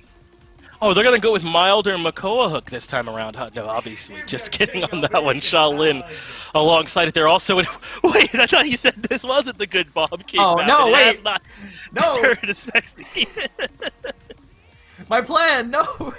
The image I've been setting up for this game, it's not one of his better maps. It's definitely one of his worst maps, but apparently they just don't care. They're just going to throw Bomb King on that closer side of the map, the market side. Let Leon, we're assuming it'll be Mitau, playing on the dock side of the map, and then saying, all right, push us. You lost every one of you won last time, and it could continue here on Fish Market. Well, I mean, obviously it's going to be harder, right? This is not the enclosed channels of Stone Keep, right, where Bomb King thrives. This is an open area map. But I suppose if you're just hitting your shots, even as Bomb King, it might not matter. We'll get a chance to see. Again, still assuming a Spexy will be the pilot, as map number 4 will be Fish Market. Yeah, Spexy is a strong enough Bomb King, apparently, to warrant picking it on one of BK's worst maps. And interesting, on the other side, we are seeing this Khan main tank kind of making its way from North America to Brazil, this Leon Shield, instead of Storm of Bullets. I don't know if I necessarily love it here. I feel like it's good on the maps where the point fight is kind of isolated, where you can put it up in front of the enemy point tank and say, all right, well, you're not breaking this alone, so someone else is going to have to rotate, and I can at least absorb that little bit of more pressure. But Bomb King and Torv, again, this pairing worked so well from the last map, and they're going to slow them down on this close-range round of the map. Yeah, they put Spexy exactly where you expected him to go. I just didn't expect all of In Control to line up there as well, all right, to try and see if they can find the push, but they just can't so far. He's got him locked down here with that Torvald backing him up, and the contest in mid so far didn't end up favoring Parallax, but In Control now the ones with that mid going their way. They've brought Tuga back over to contest Mitau on this Leon as well, and he's had to give up his ground. But now that In Control has spread out so much, Parallax have pushed a bit more back mid and got a little bit more percent for themselves. Now Mitau wants to contest the ROM, winning it for the most part, but still, no kills haven't come through just yet. Parallax have elected to play this one relatively patiently, though in the end they have to give up this ground to Ice Monkey. Will happily take control of the mid, but Mitau gets first blood. But they got to move now. 93%. There's the push. They got the NR there, and they've regained control. and they have a great flank here that no one really sees coming here. Mitao came around the side and is cleaning everybody up that's presenting themselves to him here. They are just running it down, and I was about to make a whole point about how, oh, it's hard to push on Fish Market. The map's really wide. Mitao clearly does not care. Parallax just wants me to look like a fool today as they run this really quick 1-0. Listen, I think that tracking Leandro is a lot harder than all that, but Mitao sure did make it look easy. Now on Leon, maybe not the hardest thing in the whole world, but I'm still impressed as Tuga dies in the back. Obviously, the mid goes to Parallax. Their patient push works perfectly. Accidental little tongue twister there, but still, Parallax could try and make their push here along the left side. Easy getting the cart pushed up from this point, and they'll see about getting it converted from here as the Andro even providing some decent healing across the gap. Yeah, they use a Heat Haste to try to get out, but I mean, King Kaiser, again, the map is so wide, he's just now made it in front of them, and look, it's over, and they're going to hit him with a double CC for the instant pick. Yeah, using that Dread Serpent there perfectly to isolate him. Ice Monkey gets a pretty big kill in the mid-tow, who finally comes crashing back to earth a bit. Now, I have to keep in mind, Tuga has looked for that flank. He's behind them now, and that is kind of splitting Spexy's focus, maybe a little. He's decided that he doesn't care. He's just all in on Ice Monkey, get the kill there. Now they can keep looking for Amadeus. It's a double kill, and Tuga has not done enough to split their focus here, Krez. They just picked the target, all in them, and now they can look back towards Tuga. And they're going to just use that Hyper Beam to knock them off. I love seeing Torvald Ultimate get value, and it just completely locked them out in that space there. Spexy, he's got to be feeling so smug right now, right? It's like, oh, they went to Fish Market, so I can't play Bomb King. I literally don't care. I just do not care. And he locks it anyway. His team is willing to play around him. Mitao throwing his life away to help Spexy and everyone stay alive here. The only death on their team. But all the kills are all in favor of the DPS. The Inara, the Damba, the Torvald, none of them are on the board to keep Spexy and Mitao looking 11-1 right now, over in control. Yeah, when Mitao fell, right after the cap, that was kind of it, right, for Parallax dropping in that fight. And it was so clean. I mean, already you talked about the Hyper Beam usage to seal the round, but how patiently they played in the mid, waited for their right moment off the back of that Mitao pick to force the Khan off the point and then take it. They're just playing calmly, right? They're playing calculated. And In Control are struggling. This is not a mismatch, Krez. In Control and Parallax is a close matchup, and yet Parallax are making it look heavily sided in their favor. The King Bomb does not find a home in the end, but maybe that's just a Spexy further proving that he can play with his hands tied behind his back. He can play on Fish Market and without a good ult. Yeah, it's hard to just make it work on this map, though. I mean, King Bomb, you really want to catch someone around corners, and there aren't that many on this map to work with here, but they managed to find Tuga a little bit later in the fight, but they have to get this touch, and Spexy will have to do it himself, but actually, wait, they're there for it, and Mitau's cleaning up as well. You're right. Somehow Spexy dropping down with a little bit of help from Mitao obviously forces In Control back out of sight lines, and that means they can contest this mid again. Spexy even stepping forward to put a bomb past the Khan. Does force them to spread out just a little bit. Now Mitao can clean up here as he's done all game. Doesn't quite get the kill. King Kaiser, I think, gets a bit of an okie doke on him. Amadeus is the one that has to come out for a touch, but another perfect Dread Serpent denies it, and In Control win the mid. Just perfect denial there by the Damba there. That's one of the reasons why you pick him up for that great CC ult, and it's still early game because Parallax have been dominating so hard, so no resilience is there. Amadeus avoids the seismic crash, but can't really find that much more. You are right about early game. 6 minutes in, and it's already 3-0 in favor of Parallax. A blistering pace they've set so far, and they're looking to continue it as Amadeus maybe a little bit farther forward than he might have wanted. Reversal buys him a moment, but you cannot escape the wrath of Mitao that easily. It's his damage that sets up for the Kron's kill as Amadeus falls once more. And Parallax now in a decent position to move. So hey, Spexy being loose with the King Bombs here yet again. But this time, he makes his way into prime time. Does manage to get some decent damage onto the shot, but not enough for the kill. Tuga has the response, and Spexy struggling to truly get value out of those ults. I love seeing the speed stack King Bomb. He just got caught in the corner, but that could have potentially caught them out here. But a stagger after that, when Spexy is gone, it looks like the rest of Parallax might crumble, and maybe the ego too high on him. He tries to go in, but this great chase. The raw Mandro can get so aggressive, they can stagger them out. Now, the table's turned right away. What, 20 seconds ago, Aspexy was using an ultimate in their base, and now here they are back at Parallax's, and this is not a small map. They've made it all the way back over here, and Parallax need to find an early pick to actually break through. They do. Looks like they put sufficient pressure though, onto Tuga, who's had to retreat.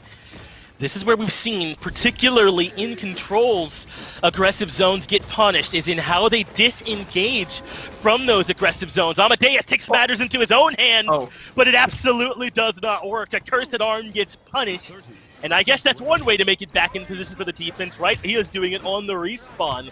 Well, what can the rest of In Control do? Great stun comes out. The Khan in some trouble, not quite able to clean that kill up, but he's certainly going to have to fall back for now. 15 seconds left for Parallax to find a conversion. And they already have pressure now on the left side. They've split it, but they have to actually kill the ROM here. The Nullify will come in, and he's just totally in the open. There's nowhere to hide on Fish Market, and Amadeus can't either. And Outlander's been so sick with these Dread Serpents, hasn't he? Using them cleanly to set up for bomb captures, to isolate picks. That's exactly what he does there. Now can Aspexy clean up this last kill onto the Shaolin? Certainly he can as Kaiser goes down. But his teammates, Aspexy's, have fallen around him, so how much longer can this push keep up? It's another King Bomb, but this one strikes true. Sets up for the kill into Amadeus. It sets up for the kill into Ice Monkey. Now the Hyper Beam is hitting true as well as it pushes them further back and the cart starts to roll. This is OT from Parallax. They were stuck inside their base, inside their spawn not 30 seconds ago, but it does not deny the win. Parallax find it 3-1. Just the focus they had on the DPS was so smart, because a ROM alone is not an Akan without Storm of Bullets. They're not killing a Damba and Torvald pocketed Bomb King that early in the game. They didn't have Wrecker, they didn't have the Cauterize that they needed to do it, so Aspexy just didn't have to care. Amadeus, by the time he finally makes it back from spawn, he gets insta-killed by a King Bomb that Aspexy charged up on his own while waiting for it. 12-3 for him, and one of Bomb King's worst maps, just a dominant performance here by Parallax, enabling that to work. And now Parallax can say, you can't win without IO, and even when you have IO, you've given yourself a 50-50 shot, I suppose. What a message that they have sent here on the final Brazil day of the year, or at least the final Brazil week here of the year. So very, very impressive what they were able to do. They now improved to an absurd 15-0 with a plus 35 on the map differential as well. A ludicrous phase here from them, but obviously an impressive one. Yeah, the only team to remain undefeated after everything. Yep. They've done it, and it is a really a statement across Brazil. They were the best team last phase. They're the best team. I think they're the only team that actually hadn't changed the dominant performance from the first phase on, right? All the other regions had shakeups, but Parallax have really put their foot down and said that they are here to stay. Parallax with an impressive win there, as strong as it was. Pretty sure they still did only get to 3 maps there on that one. Maybe that's why Parallax are so good. They're finding some extras. What an impressive one here in Brazil, though, right, Kresnik? I mean, clearly Parallax are the gold standard here for Brazil, but it is, I think, time that we take a little bit of an eye towards North America. That is what's going to be coming up here next, right, Kres?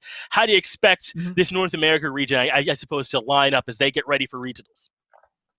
Yeah, I mean, the North America, we know that they are close together. We just had a recent kind of overturn in NA with Snap and being able to dethrone Pickled Pepper from their undefeated position, and that's the team we're going to be seeing today against Yeezy PogChamp. So Yeezy, they've been struggling a little bit, but they've kind of been able to take it to Snappin' before. So I want to see how Snappin' look now after kind of relaxing from that dub they were able to get 2 weeks ago. Exactly. What a great time it would be for Snappin' to get hot. We'll get a chance to check that out in North America. That's all coming up in just a few minutes right after the break.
I'm searching for some sunshine.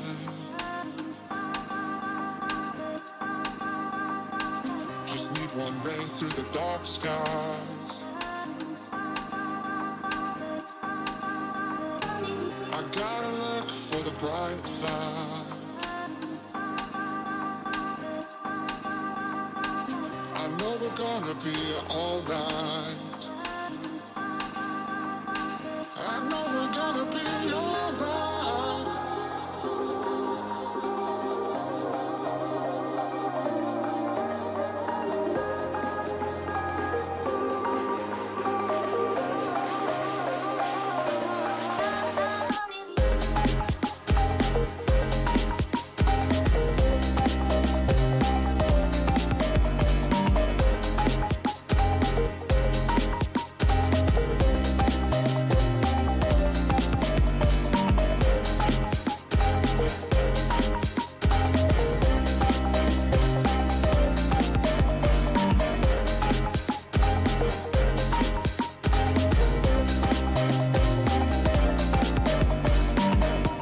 Just make it through another day. As these dark clouds will go away.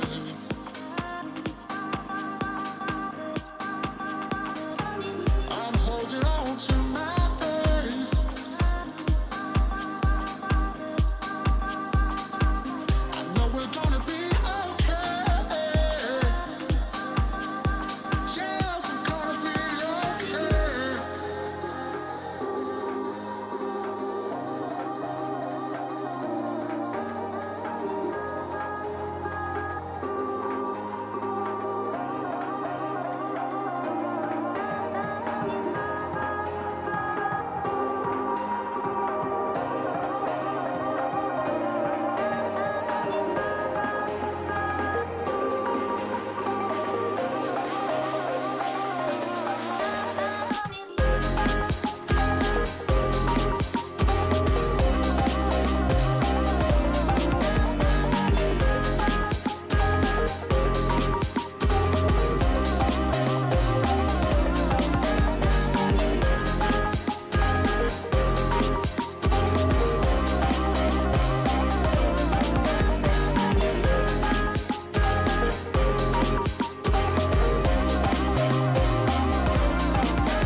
And for one final time today, we are back, this time over in North America. Dolson and Kresnik on this one.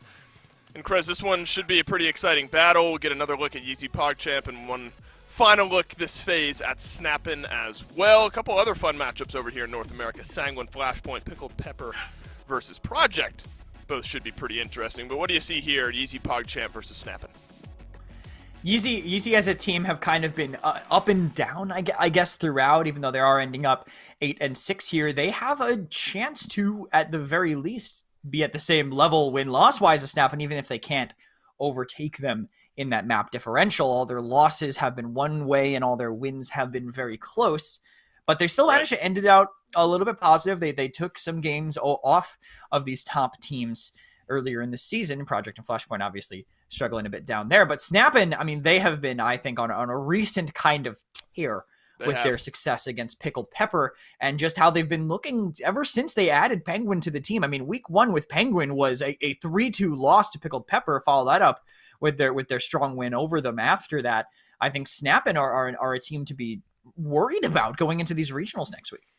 Right, and I mentioned it earlier today. I've been mentioning it the last few weeks. It's about now how you've looked over the final few weeks here of this phase in the PPC, and Snappin, regardless of what those standings may look like for them. I mean, they're in second place. Literally, the only thing you could do better is be up in first. Regardless, though, of the 9-5, I believe it was, for second place, the recent trend has been better than maybe a 9-5 on the standings charts. It was Shattered Desert, though, all of that being said, for map number 1. I know you and Finch got to talking a little bit about Io and how that changes the meta up here a little bit. Do you think she sort of transcends region? Do you think that Io is EU, Brazil, and NA going to be prioritized? We're about to find out. No. I'll tell you that right. I was just waiting for that last ban. That's all I needed to see to know for sure what was going to happen with it. Because I've heard some people talking about it. I mean, I've heard discussions in different places where they think that dive just makes Io not really playable. They think that that aggressive game style makes her really hard to actually perform with. So with this ROM being early picked, I wouldn't be shocked if Snappin just completely bypass it. They've already kind of been walking to the beat of their own drum for a bit here. So this, I'm assuming Leon's Shield Con that's being first picked probably won't be backed up by an Io. Instead, it'll be a Cassie. So they've already come out with a little bit of CC for the ROM and quite a bit of burn if that ends up being big game. And maybe feeling a little extra pressure to try to keep up in that off-tank category as the ROM was already locked in for YPC. The Cassie, though, answered back with an Androxus on the other side. We've seen some iffy games from the Andro today. I don't necessarily think that's an indictment of the character itself. I think just some bad matchups, maybe more specifically team-wise. So I don't mind Easy PogChamp going with the mobility and the damage here. And then Barrick, it's something Gore and I have talked about a little bit, Krez, but this continued trend now where Barrick in priority has kind of overtaken the Inara, it seems, in that point tank conversation. I'm assuming they're picking the Barrick here just because if they pick an Inara that is just asking to be big gamed by Cassie, and her and Rom both together will not do that well, so just pick a tank that won't get grabbed by Khan, Nando, and won't get farmed by big game.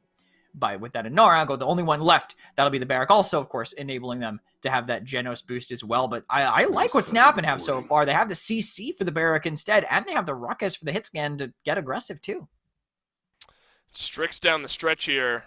Interesting pick for Shattered Desert, not necessarily in a bad way. We've seen Strix definitely do some serious work here on this map, especially when you got Genos on your side. I mean, I'm looking at this Easy PogChamp draft, and I'm thinking they've got a lot of great targets for this Luminary boost and a lot of people who will benefit greatly from that. Over on the other side, though, Snap and Krez, do you like what they've drafted here, specifically into what Easy PogChamp are bringing into Game 1?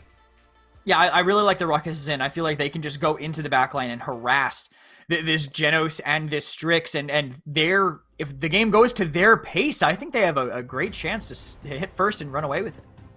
We'll see what Game 1 has in store. One final look at Easy PogChamp and Snappin' before we move into regionals in 1 week's time. Shattered Desert, that's where we'll do battle first and foremost. And a lot of this seems like it'll weigh on the ability to mitigate this Strix, slow down what Easy PogChamp are able to do on the back line, and then the follow-up potentially from the Androxus around the side. So a fun matchup, Krez, really to watch here. I think is going to be the Xin and the Andro and how many times they might clash with one another. Yeah, agreed. I think that is they're gonna see if they get slowed down too much. Whoever goes first, I think, past that will be the one with a big advantage here. And love seeing the way that Woodknock plays this Leon's Shield Con. If it's just Barrick in the way, he's not out damaging it. So this Con can effectively live forever, and it's all on the rest of his team to make it work. Well, first blood over to Woodknock. You call his name, but then immediately he takes a tumble. As Yato Acosta will answer back with one kill of his own. Shattered Desert, always fun to watch the way these mid-fights boil out. Kind of a big carousel of rotations happening on one side or another. As for now, neither team feeling confident enough to stand on that point. Interesting. The Easy PogChamp really have the space control. Now they'll start to move forward, take advantage, and start to build up some of that percentage.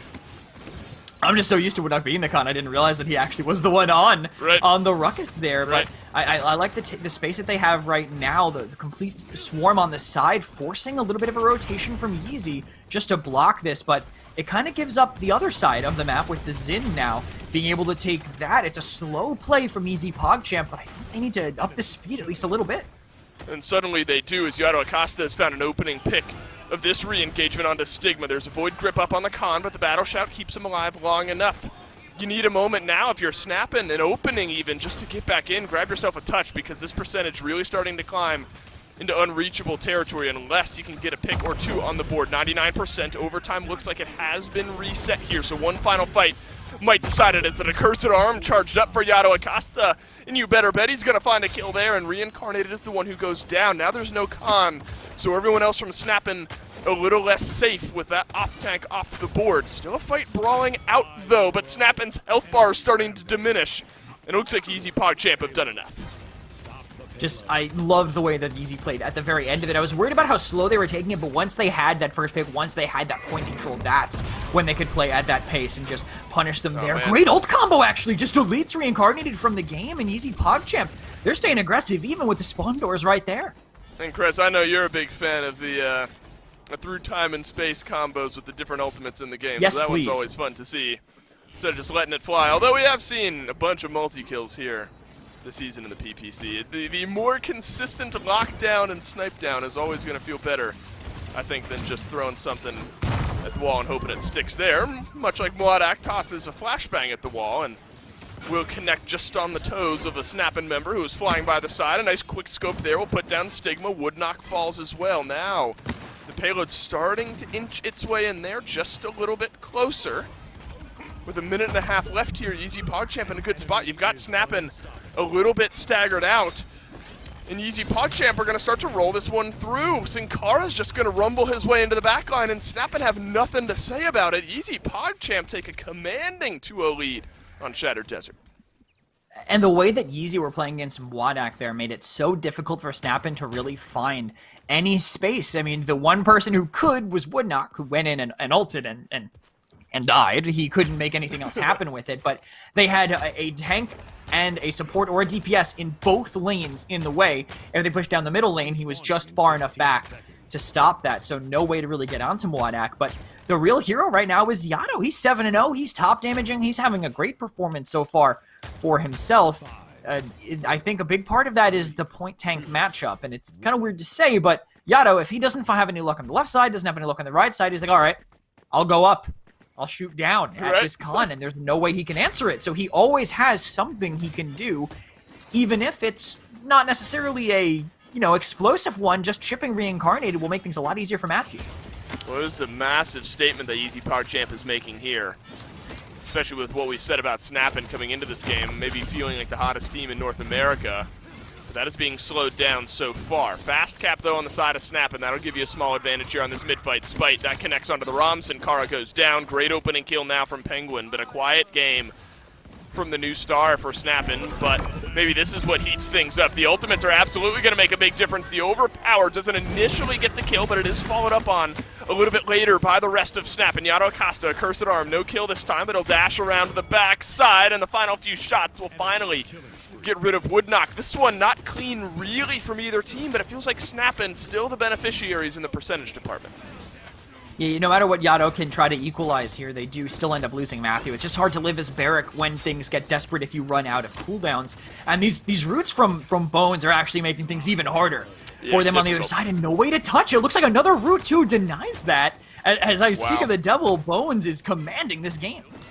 He absolutely is. Now Snappin' on the board, a chance to tie with a push of their own. Things starting off as well for Snappin' in a similar way to what they did for Yeezy PogChamp just a moment ago. A couple opening kills off the mid, the continued pressure generally bodes well here for Shattered Desert.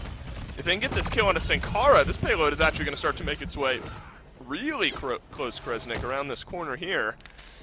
Both these teams, couple heavyweights exchanging punches, and Snappin' with a few ultimates online, knocking on the door. And I'm sure they're going to use some of them. At the very least, Grover and Xin have to be very willing to let it fly, because they charge so fast as it is. So fast, yeah. Xin, of course, you take the Xin one when you can get it, especially against a ROM, since he can live through it a lot of the time otherwise. But you can see this. They're actually splitting here, but if that poke from main wins, they could find an early one.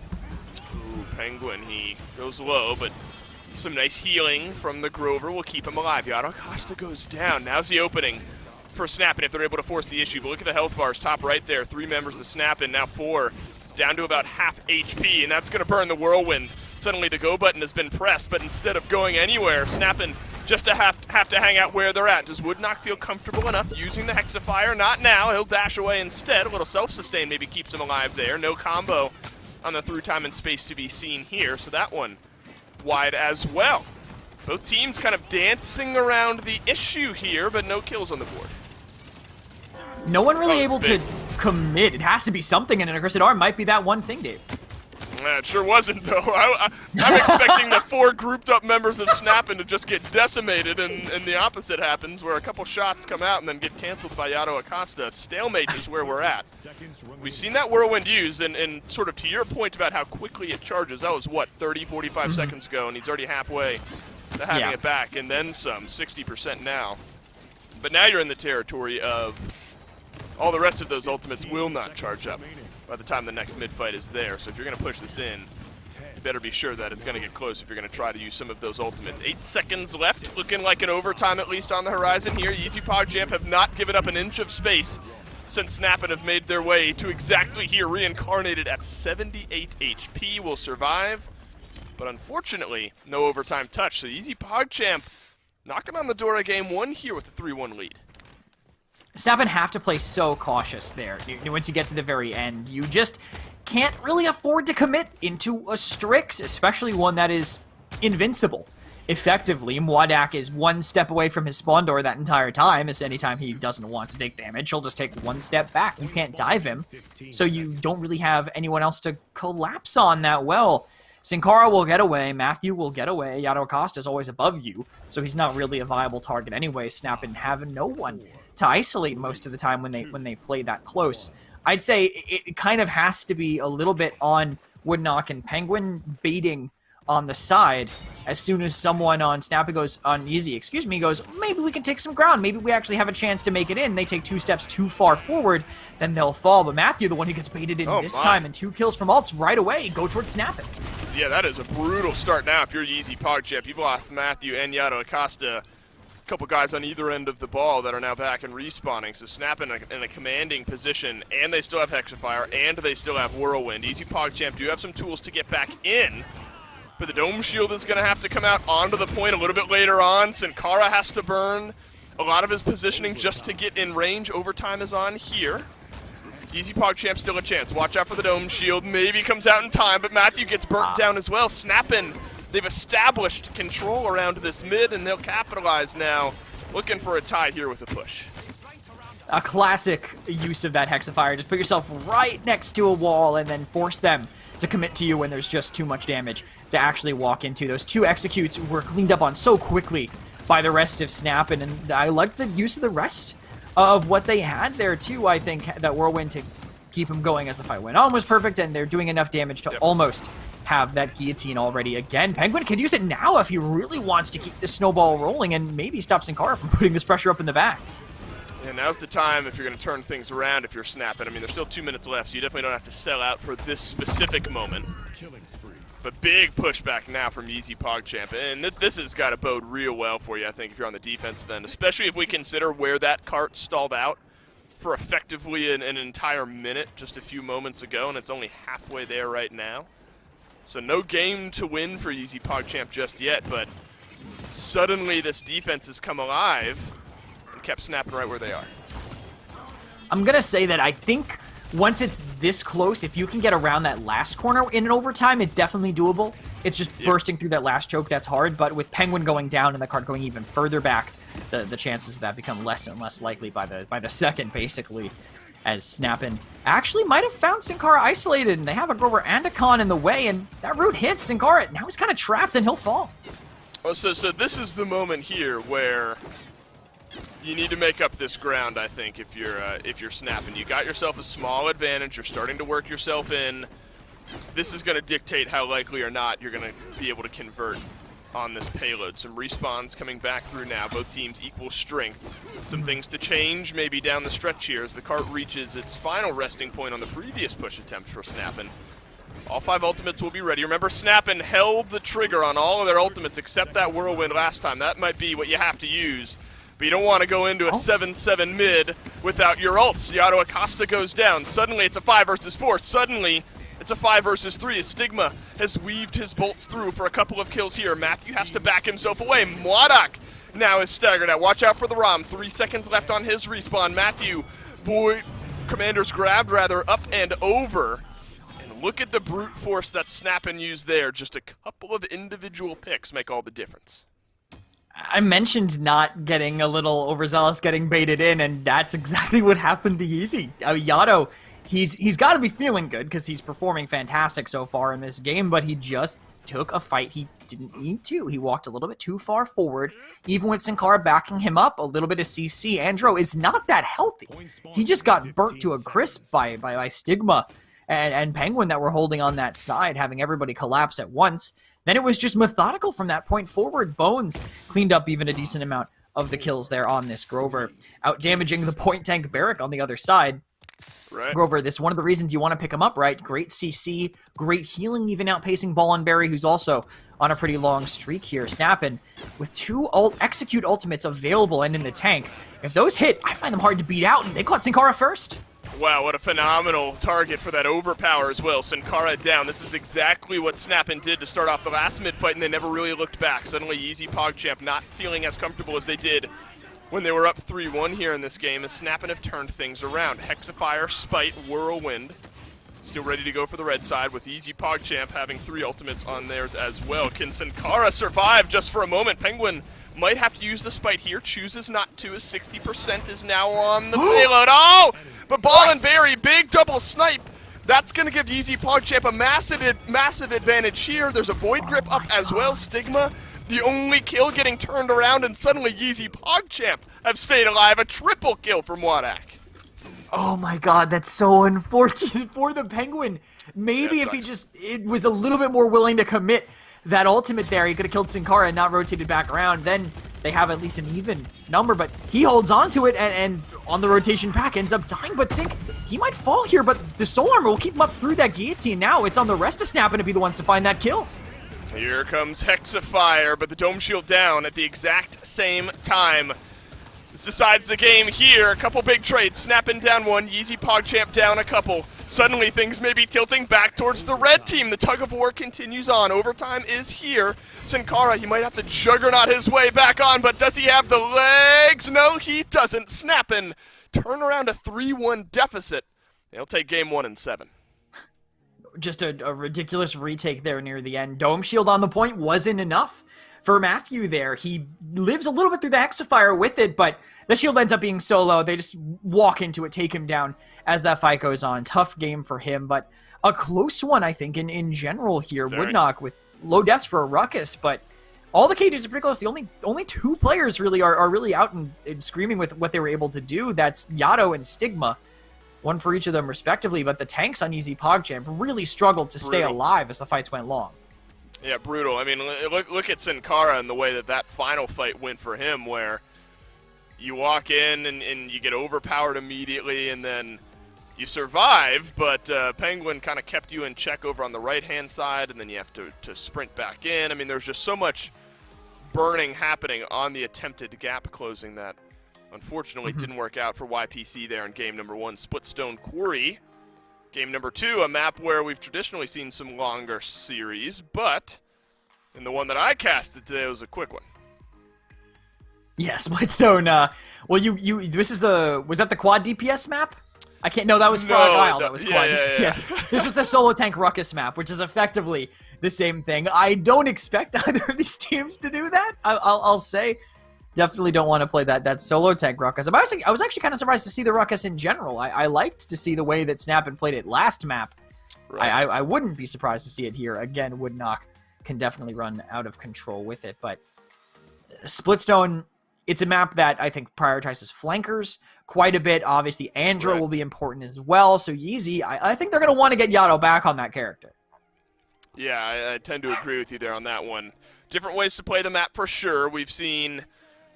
I think earlier today it was like double triple hit scan or something like that, and then an Eevee and a Willow. I don't know if that was on Splitstone. It's escaping me now at this point. But we've seen some variety thrown in here to this map.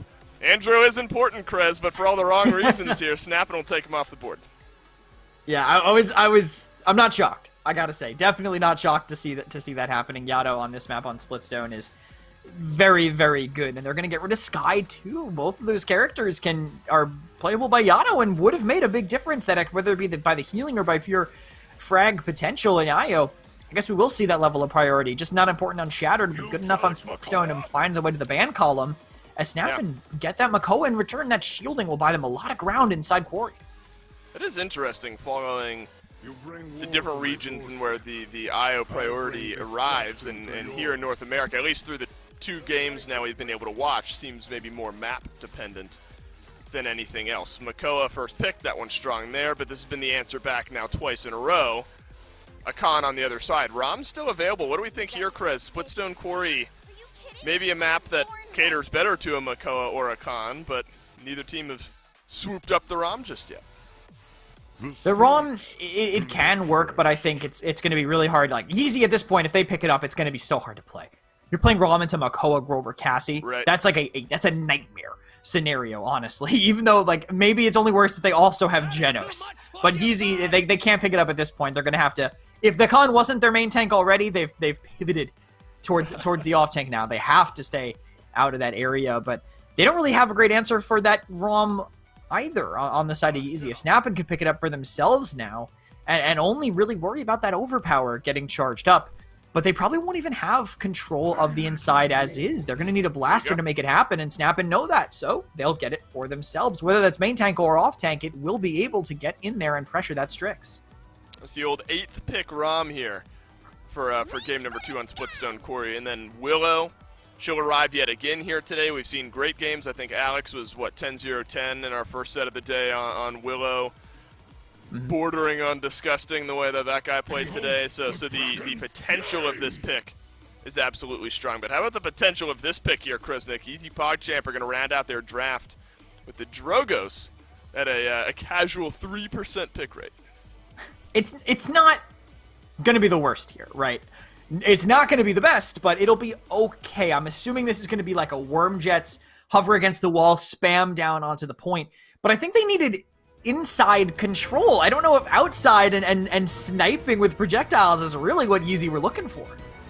That's right. All of outside might be forfeit, but unfortunately on the point fight, there's a lot of inside that you have to work around too. Snappin versus Easy PogChamp. Remember, game 1, 3-1 up was YPC before Snappin turned that game around and ended up taking it on Shattered Desert. So things may be feeling a little bit awkward for Easy PogChamp going in to game number 2.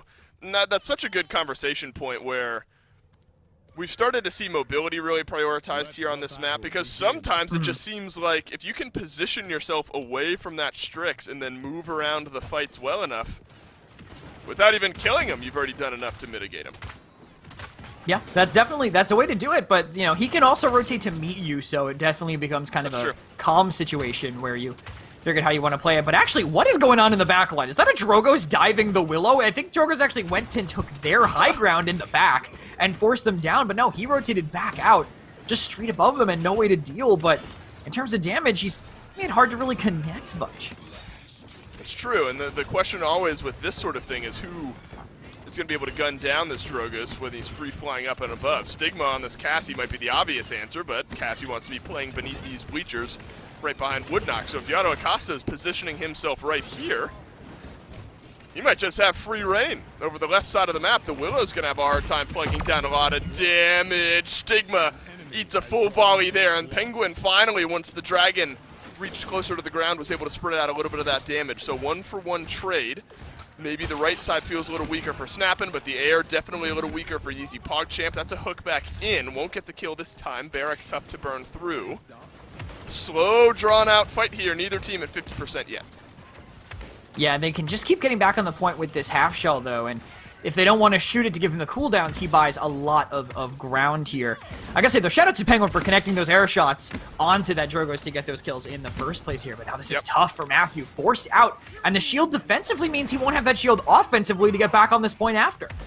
Yeah, unfortunate now as well that through time and space has been used. Snapping not able to surpass 72% until now, where it's going to start to build back up. Stigma back alive. There's a bit of counterplay onto Yato Acosta. Penguin, the only one who falls against Snappin'. And overpower is there from Sin Cara, but it is a little bit too little too late as Snappin' toggle point number 1 for themselves. All right, I'm going to tell you right now, Dave, Bones is mad about that, and I'm going to tell you why. He has the highest KAD in the entire game at the moment, from all the players in the PPC, and he cares. Oh, he cares about that. So he's definitely not happy that he's been overpowered into the fidget spinner at the end of an already lost fight here on the Grover, and probably not happy about that either. The uncontested Drogo is hitting him with some long-range shots. Yeah, brutal for a potential, well, he's not a KDA player, I can't call him that. Somebody who is concerned about their kills, assists, and deaths. It's been a tough couple moments here for him. You get overpowered and then taken on down, but the rest of Snap It has now rejoined their healer right back into the fray. Ball and Barry falls as well, so neither healer has been able to feel all that comfortable in the last few moments. Minute and a half left. Penguin keeps the ball rolling. Stigma does the same as well. This is how we saw over in Europe this game start to spiral out of control just a little bit. Bones eats a Dragon Punch this time. I mean, my hands are up. I don't know what I'm looking at. I mean, I'm throwing my hands. I'm throwing keyboards if I'm Bones at this point. He's definitely not happy about that. Executes all just going into him here, and not any of these tanks that they are also struggling to deal with. I think Woodknock was putting on a lot of pressure into them that they could not really answer in some of these situations. But look at this space taken right now. Woodknock inside, and the Whirlwind to keep him going. Reincarnated's also so aggressive. Well, suddenly this defense looking a lot less likely. A double kill for Reincarnated. Strix has to make his way back into his own spawn. At this point, Snappin' only held back by the speed of the cart. You've gotten the fight that you've wanted a couple of times in a row, but can you do it again? Maybe one last chance? But no, not to be. Easy PogChamp unable to respawn in time, and Snappin' roll the cart in for the 2-0. Yeah, with a quick ones there, these tanks really, again, unanswered, probably because all the executes are going into the Grover instead, would be my guess. So maybe Easy PogChamp need to reprioritize a little bit here. It's because that's clearly not helping them out. Yato also dying a lot more than you'd expect from a Wormjets Drogos without a real true hard counter. Right. Think about how when we saw Skeppy playing the Wormjets Drogos last week, I believe he had the least deaths in the game on Wormjets Drogos, and that was, I believe, with one hit scan on the other team. Maybe Yato's coming a little bit he's flying a little too close to the sun, maybe, coming down to try to chase down these kills and letting himself get taken down, whether it be by Penguin, Stigma, or even Bones. Well, the sun's in the sky, Krez, so if he's landing closer to the ground, you know, he's flying too close to the dirt or something. That's the saying, probably. But he's gonna, well, maybe he's by the sun now. I mean, lava, that's closer to sun. He's gonna swap sides this time instead of being over towards bleachers. Ball and Barry, opening kill. That's a through time and space onto Penguin. I wonder if that changes maybe how this Drogos wants to play things. Hovering up high and above. Stigma is going to avoid most of that damage until Yato Acosta lands back down on the ground. Easy PogChamp, fast cap, 62% and climbing. You've got to get this Barrack off the point for the time being. Easy PogChamp will indeed have to back off, but look at this. Yato Acosta continues to rain down damage from up above.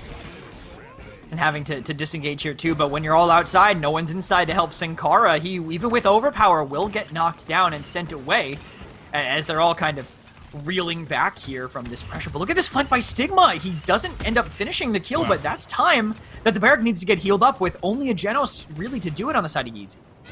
Easy PogChamp just kind of fold there. They all have to work their way back. No kills on the board, just good old-fashioned pressure. Here's an overpower, and that one doesn't connect. And now it's a Dragon Punch for Yato Acosta. Will this one land on Bones? It looks like he's trying to, but it's Penguin this time that'll fall on the sword for his healer. 2-for-2 trade. Woodknock, big stun down onto Sin Cara. Reincarnated does not have the ultimate anymore, so he will not survive any longer. It's 99% for Snappin'. This one hangs on Woodknock and his ability to stay alive as Easy PogChamp start to work their way back from base. There is no tank I trust in more to stay alive than Woodknock in this kind of situation here. Is into the fidget, but barely. His hitbox is too big. He conked his head on the top of it and couldn't get insta-killed. Got a big old head, keeps him out of danger that time. Stigma double kill at the end of it. That is tough for Yeezy PogChamp. It was really a ROM against the world. There was still some ground to make up for Yeezy PogChamp, so I think smart there from Woodknock to step off the point, stay alive around the corner, and then absolutely calculated, I imagine, to keep himself out of the fidget spinners one final time. Yeah, the hitbox from a You Think Nade helps against, it hurts against Khan all the rest of the times, but definitely will help him out this. And look at that damage, actually. No one ever uses the fire spit for that purpose. If you spit directly on someone, they take a lot more damage. But again, another time the hitbox hurts. He can't really avoid that, and he takes a lot of bonus damage, but ends up being a 1-for-1. And this is the best Snap has looked on defense so far this game. I mean, there effectively was no defense on the first attempt. A lot of it on Yato Acosta. There's some great damage down onto Bones. Not much you can do about that, my friend. Woodknock is going to try to pepper some shots in, and he'll do more than that. He'll end up getting the kill as well. Yato Acosta has to land back down to earth. That'll result in a kill here. Penguin on this Willow. Something to say about some of these small side choke points as well. But all things considered, it's been a slightly quiet game from Penguin. Maybe able to turn things around here and finish things off. I just don't know if Yato's management of his fuel is as good as we saw from Skeppy. Is a big thing here, because Skeppy I felt like never really came down to earth, but we were just watching Yato do it a lot now, using the Dragon Punch to get in, and just really hates Penguin. He gets punched in the backline. These tanks, again, continue to avoid every single execute. I don't think they've been executed once yet, honestly, so far in this game. This 1-for-1, it ends up being a 4-for-4, but now they have to get onto this point. Reincarnate is close to an Ancient Rage. And no Matthew now. Khan is going to have to work his way in. Not exactly the way that Yato Acosta wanted to rejoin the fight. It's a hook on down. Yeezy PogChamp is crumbling. Snappin' is thriving, and it looks like they will take the game and go up 2-0. 4-0 for them, and I think their draft was really what helped them get there. I did like having the Gover playing inside, having that CC, and yes, Ramsey. Oh my god, she's so cute, Dave. I can't get over it. What are you doing? Look at her. She just wanted to get held this entire time. That's interrupted you for 15 minutes just to be held. How can anybody be bothered by that? I know. Yeah, I hold down the mute button and she's still losing her mind every once in a while. She's completely ignored the sticks I've tossed on the ground, that's a worrying trend for sure if we can't even distract her with tasty treats. At any rate, Snappin' feeling good about the way that game number 2 went. This one quick and easy, I think all things considered. Really down the board. I mean, it's one where there was some pushback at times. I admire the creativity in this Drogo's pick, but really just seemed like at every turn Snappin' had an answer prepared. I would say so. I think they pretty much they always had a response to everything coming in from Yeezy PogChamp, even when they were getting executed kind of over and over. It was never the people that they really needed to be connecting on here. And let me just really quickly, if you're wondering, I actually pulled up Bones' KD, among others. I was wondering. So he is at a 6 KDA right now. Collectively, a kill death assist for every time he dies, he has at least assisted in or gotten 6 kills. Right. Second highest is Skeppy from Pickled Pepper at 4.8. So he is 1.2 above everyone else. Do you have, is there a list of all the KDAs? How many in, the top 5 are, supports? I'm curious about all this. There are 3 supports and 2 damage. Hold on. There are 4 supports and 2 damages. Aspexy's ult from the 2 games ago is counted here, and it has an insane KD, of course. So it's kind of messing with this a little bit, but Bones, Skeppy, Feel, Bolka, Xenost are the top 5, and Bones is 2 above everybody else, other than Skeppy. Well, that's phenomenal for Bones, but also I think that's a great look for Skeppy as well. If you're in the company of all those supports, and you're in that sort of company in the KDA conversation, that's always going to be a good look there. We'll work into picks and bans, though, for game number 3, what could be the final game of this set of Snap and close things out here. Small pivots yet again. In the ban column, Zin is going to get taken off the table this time. Torvald will take a seat as well. But Makoa is now going to flip-flop over to the Yeezy PogChamp side. Seems we're right back into a meta where Makoa is first pick. Not necessarily banned, which is interesting, but first picked almost every single time. I think we'll see him banned sometimes in other situations, but just maybe not between these two teams. I think these two teams target each other a little bit harder on the bans in particular, right? Banning Penguin Zin, banning Yado's Androxus, not something that we see other teams necessarily do a whole ton. And I like this Vivian counterpick here, actually. I think it's good into what we're assuming could be Leon's Shield Con main tank. So just having that extra shield shred means that that 100% regen really doesn't matter to keep them up here. Vivian and Grover both in the second rotation for Yeezy PogChamp. And I think both teams have started with a decently strong draft. And someone in chat called it out. I think a Sky could actually help the Snap and draft maybe a little bit as we get further down. If I'm remembering correctly, there was a Sky ban on Splitstone Quarry, or maybe it was Shattered Desert to start off the set. Either way, definitely was a Sky ban at some point.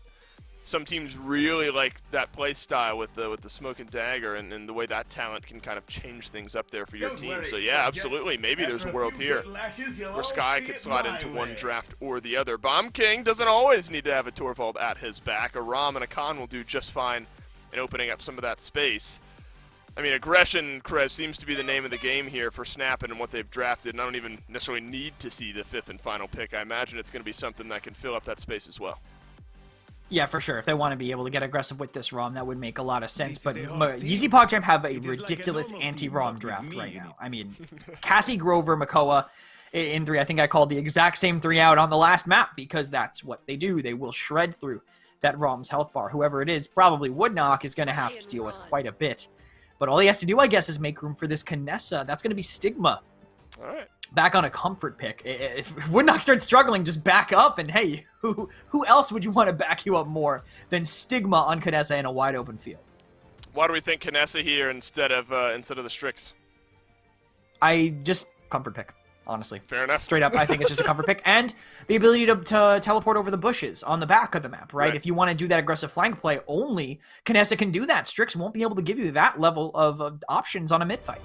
Absolutely. Sometimes it comes down to what player wants to play what pick at what time, and Snappin' feeling comfortable with the draft that they have here. Can they close it out in Game 3, ride the high notes into the regional championships coming up shortly, or will Yeezy PogChamp force us on into a game number 4? I think you're good for pointing it out here, Chris. Is that maybe a lot of this hangs on how well the, quote, anti-ROM draft can play into that ROM. If they can use those tools well in mitigating him, then this game just becomes ever so much more difficult for Snappin'. I think that Yeezy PogChamp, in terms of making things harder for the ROM, I think what the Vivian has picked up here on the talent screen will help quite a bit as well. Having Suspect Everyone for surviving through dives or being harder to dive will make things even harder for this ROM. Even if they ult the shield down by the Vivian, that's going to be up doubly as fast to keep them going here. But Yeezy, they're going to have to play around this shield and around this hook quite a bit, but they're already double layering these shields up, and no one blocked the Grumpy Bomb! Oh, that's an opening kill for Snappin', and opening gone wrong now for Yeezy PogChamp. And look at where Stigma has positioned himself. Yep. All right, there's a good microscope into the Kinessa pick. I can wrap around the entire team and force them back into their spawn, even get some dismounts here. Finally Snappin' back down onto the point with 30% and building. Shell spin in. But I don't want to fight into a Bomb King around Banana, and that's what Yeezy PogChamp are having to do here. Luckily, just enough bodies rounding that corner does force Penguin down and around, but there's a lot of ground to make up. For sure, they managed to get actually around here. It looks like the Nando comes in, but now they're double layering their shields, just constantly putting them into each other, and now they get flanked by Penguin. I don't think Yato wins this as Penguin tries to dive into a fight he definitely could not take. My man is feeling confident with the way he jumped on into the back line there. Overtime is on, this time benefiting Snap, and Yeezy PogChamp just zoned out there. That's a headhunter popped on the back. One more shot from Stigma. Yato Acosta not allowed to play the game. Big difference maker now for the next 5 or so seconds. Hell, he might even turn around and just dismount a few more. Give Snappin' the big advantage around that point, but won't matter what Stigma does here. Point number 1's already on the board. Stigma is keeping them isolated, and hey, that's time for them to keep them zoned out, right? More time they can't spend pushing in, and they don't even contest the cart. Woodknock somehow cleans up 2 kills with Reincarnated just dancing on him, I guess. They're buying a lot of time here as this cart rolls forward. Bones on the cart himself will be able to keep them up for a while, but Stigma, they need someone to get in and contest him, but neither of those tanks really cross a lot of distance that fast. Yeah, if you're wondering where Stigma's been, it's not been behind his team, it's been behind Yeezy PogChamp effectively since the onset. Now, he'll rejoin where you'd imagine Sniper would be playing throughout the most part. Mwadak finds a small opening, though, as he flanked a bit on his own. That's a Vivian way in the back line, and Snappin haven't had the answer for it just yet. Maybe Penguin will be able to, and he does turn around the kill onto Mwadak, but it looked like that was just enough disruption to sort of slow down Snappin for the time being. Yeah, when a Vivian can do that, I mean, A, you have to figure out where the hole in your defense is, because how does a Vivian walk in like that? And B, you have to deal with her. Vivian being uncontested is just too much damage. Look at this pressure, though. They tried to combo a grab on the Nando. They couldn't get it, but they're still able to stay close. Would knock, shielding, buying a lot of time here. Just sort of chilling. A Poppy Bomb will dislodge some of the high ground defense. Woodknock does have the overpower here, should he see a target. That's a worthwhile recipient. Instead, he's just going to flank, get some damage in the old-fashioned way. Whirlwind sent flying now from Yeezy PogChamp, but it has not done enough. Mwadak down, Sin Cara down, Yato Acosta gone as well. Snapping steamroll Yeezy PogChamp, and that'll be point number 2. Just running them over there near the very end. I mean, technically, I guess Vivian can contest here, but look where Stigma is right now. They try to just kill the ROM instead, just to get some ult charge. And I love the discipline that Snappin have on these pushes. I mean, look, they forced out Sentinels, Whirlwind, and Immortal, and they didn't spend anything. And all those people that are pulled down just a little bit are carryovers from the last push that they tried to make happen, so they're going to have their ults way faster. All they have to really worry about here is going to be this Ancient Rage, which isn't really going to block much of anything, actually. If the King Bomb denial is, I think, the best case scenario for it. Sin Cara, what I want to see, though, I want Yeezy, if they're going to play inside keep, I don't know if I love it into the Bomb King, you gotta put down the Makoa shield first, right? That's the deployed one. It won't get countered by a Khan because they just got crushed by one Grumpy Bomb the last time they tried to do it. And then Penguin just sort of feeling himself around. There's a nice little triple root to slow things down. All right, so we do put down the shield this time. I like the adaptation. Yeezy PogChamp. A little bit more longevity here on the high ground, but Reincarnated, not the guy you necessarily want to pull on in. Stigma, he sniped 2 from off to the side. Mwadak finally checks him, but 3 are already down. Yeezy PogChamp already not a leg to stand on. A double for Penguin. Stigma had a couple as well, snapping right back to the races. He died to the same thing again, by the way. Stigma doing the same flank. They had Mwadak there to kill him, but Stigma literally just did not care and still ended up picking off 2 different people here. As Woodknock, I like the choice here. Don't care about the shield if you can pull him off this way. And he's even distracting the Nando. The Nando tried to block it so much that he wasn't going to the point right away.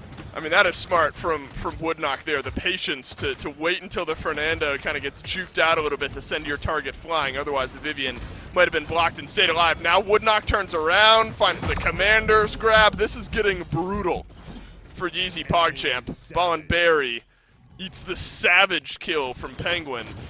Point number 3 will join us on the board here and snapping a chance to end the set. With a great performance here so far from Penguin. This Bomb King on Stone Keep, fantastic pickup, I think, for Snappin. Obviously, not only do you keep Penguin comfortable when they've already tried to target him in the bans, but he's just good on this map in general. You have that corner pressure, and pressure is something that's Yeezy seem to be lacking, because I've noticed Stigma literally hasn't had to move for the last little while. They do send someone up to deal with him finally, but it looks like they're losing people all across the map. Matthew, isolated, gets picked off. You know, I don't know if Penguin was trying or not to go to the high ground there, but unfortunately for Matthew, Penguin did not reach the high ground, so the final bit of damage was there. Mwadak again will end up turning around to kill on a Stigma. That's been the counter, I suppose, kind of a Vivian flank in back around Stigma. Take a quick pause by Bones. He'll yell at his teammates and wonder what happened there on Splitstone Corey, reeling from the 3-4 kill swing where he basically ate every ultimate in the game. But probably feeling a little bit happier with the way here that Stone Keep has been going. I mean, you look at the off tanks right now. In our current state, as we're paused, it's a 9 streak for the ROM, a 16 streak on the Khan. It just seems like the off tanks are just doing exactly what Snappin have looked for them to do. Yeah, I think so. I think the double off tank comp that they have They've just been making so much space. I mean, I liked that flank from Reincarnated earlier, too, when they managed to go around to up top, force the Vine back to spawn, but also stun everybody that's forward. And you can even keep your ROM alone like they're doing right now, but look at this. Stigma again blinks over and past the hedge the third time in a row that it's ended up with multiple kills for him. I mean, this guy will not be denied right now. He's going to do some big damage here to the backline. An Entropic Breach up into the spawn. That'll get some dismounts, a little bit of damage. King Bomb rolls through as well, so maybe a little bit too quick on some of those from Snappin', but you've gotten Yeezy PogChamp corralled nicely. Big time stun. Finds two, deletes the shield. Sincara, you're being distracted, my friend. Reincarnated does get rooted down. Wadak falls, so does Sincara. You can see the light at the end of the tunnel here if you're Snappin', and it's just a few moments away. One final man left standing, one final man to fall. Snappin' will get the cart in, and they'll get the 3-0. And just having this unanswered sniper made things so difficult for them. Yes, they had two shields, but only one of them covered every single direction. Stigma just took the other direction. Wherever it was, he just went behind them and kept picking them off one by one. They couldn't have those shields in the way really ever. And Snappin', they pushed themselves even further, and I think completely could guarantee their second seeding here. Yeah, it might just firmly put Snappin' right where they are. I mean, everyone's been chasing Pickled Pepper here in this region. But 4 games with no games left to go is, you can't do that. Sorry, Snappin', unable to reach that top spot there. But correct in your summation there, Krez. Snappin' confirmed now, second seed coming out of North America for the regional championships. Pickled Pepper and Sanguine, though, some looks for them as well. We'll see what their matchups look like this weekend. Flashpoint versus Sanguine is what we'll see there. Pickled Pepper versus Team Project. You still, though, Krez, kind of regardless of the way those two games go, have Pickled Pepper as your favorites going into the North American portion of Worlds. I would say so, depending on how things kind of change. But if you guys want to see, by the way, those games, if you wanted to get one more look at Pickled Pepper, if you want to get a look at Sanguine and Flashpoint, you might not want to look at Flashpoint because they won't be playing in the regionals next week, but I guess a final look at Flashpoint and them and all the other games that we didn't get to see today. There won't be a regular community broadcast since it's a company-wide holiday for Thanksgiving, as I'm sure most of our American viewers at the very least know. I'll be hosting the rest of the games on my channel Friday and Saturday at 1 p.m. on both days. It's going to be me. I might have probably going to have fun around. I'm going to have probably just a cycling group of PPC players that have played and going to come in and kind of comment on the season as a whole, comment on the matches, and give us some pro level opinions on everything. Yep. And do you have anything to say, David? Am I looking at you now? I think I am. I do. Yes, you are looking at me. Yeah, make sure to check out Kresnik's stream there on. You said Friday it is? Friday and Saturday? Yes. Just Friday? Friday it is. Friday and Saturday. Friday and Saturday. Friday and Saturday, 1 p.m. on Kresnik's stream. Check that out. It's always fun to get some of those pro players in on the back end. But I do have something to say, Kresnik. All of this leading up to the Paladins World Championships coming up in just a week's time. Sort of regional championship, if you want to look at it that way. Top 4 teams from each region, $100,000 in prize pool spread out amongst those regions. Friday, December 4th, that is a week from this Friday at 11 a.m. Eastern Time, we'll have the North American Championship. Saturday, December 5th, that'll be the next day. Also, at 11 a.m. Eastern Time, we will have the European Championship, and then on Sunday, one final time at 11 a.m. Eastern Time, we will have the Brazilian Championship. At Paladins Pro on Twitter, we'll have all of that info. It has been a phenomenal phase here in the PPC. So on behalf of myself, Kresnik, everyone back in production, all the other casters, thank you so much for watching. Happy Thanksgiving, and we'll see you next weekend.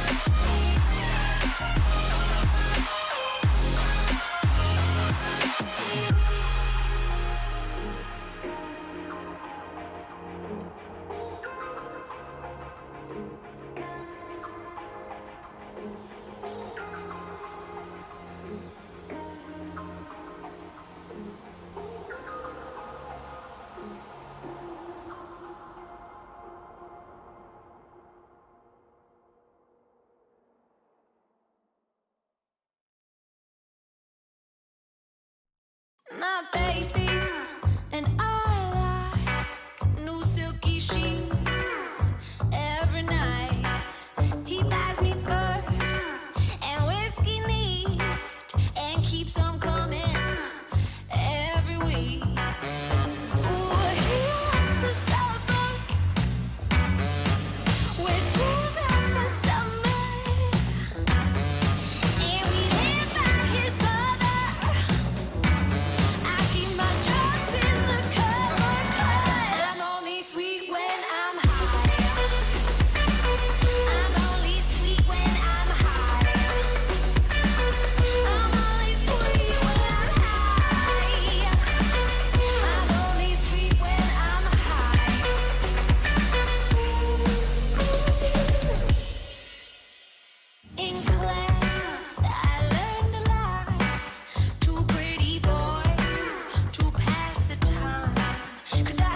Does he even know me?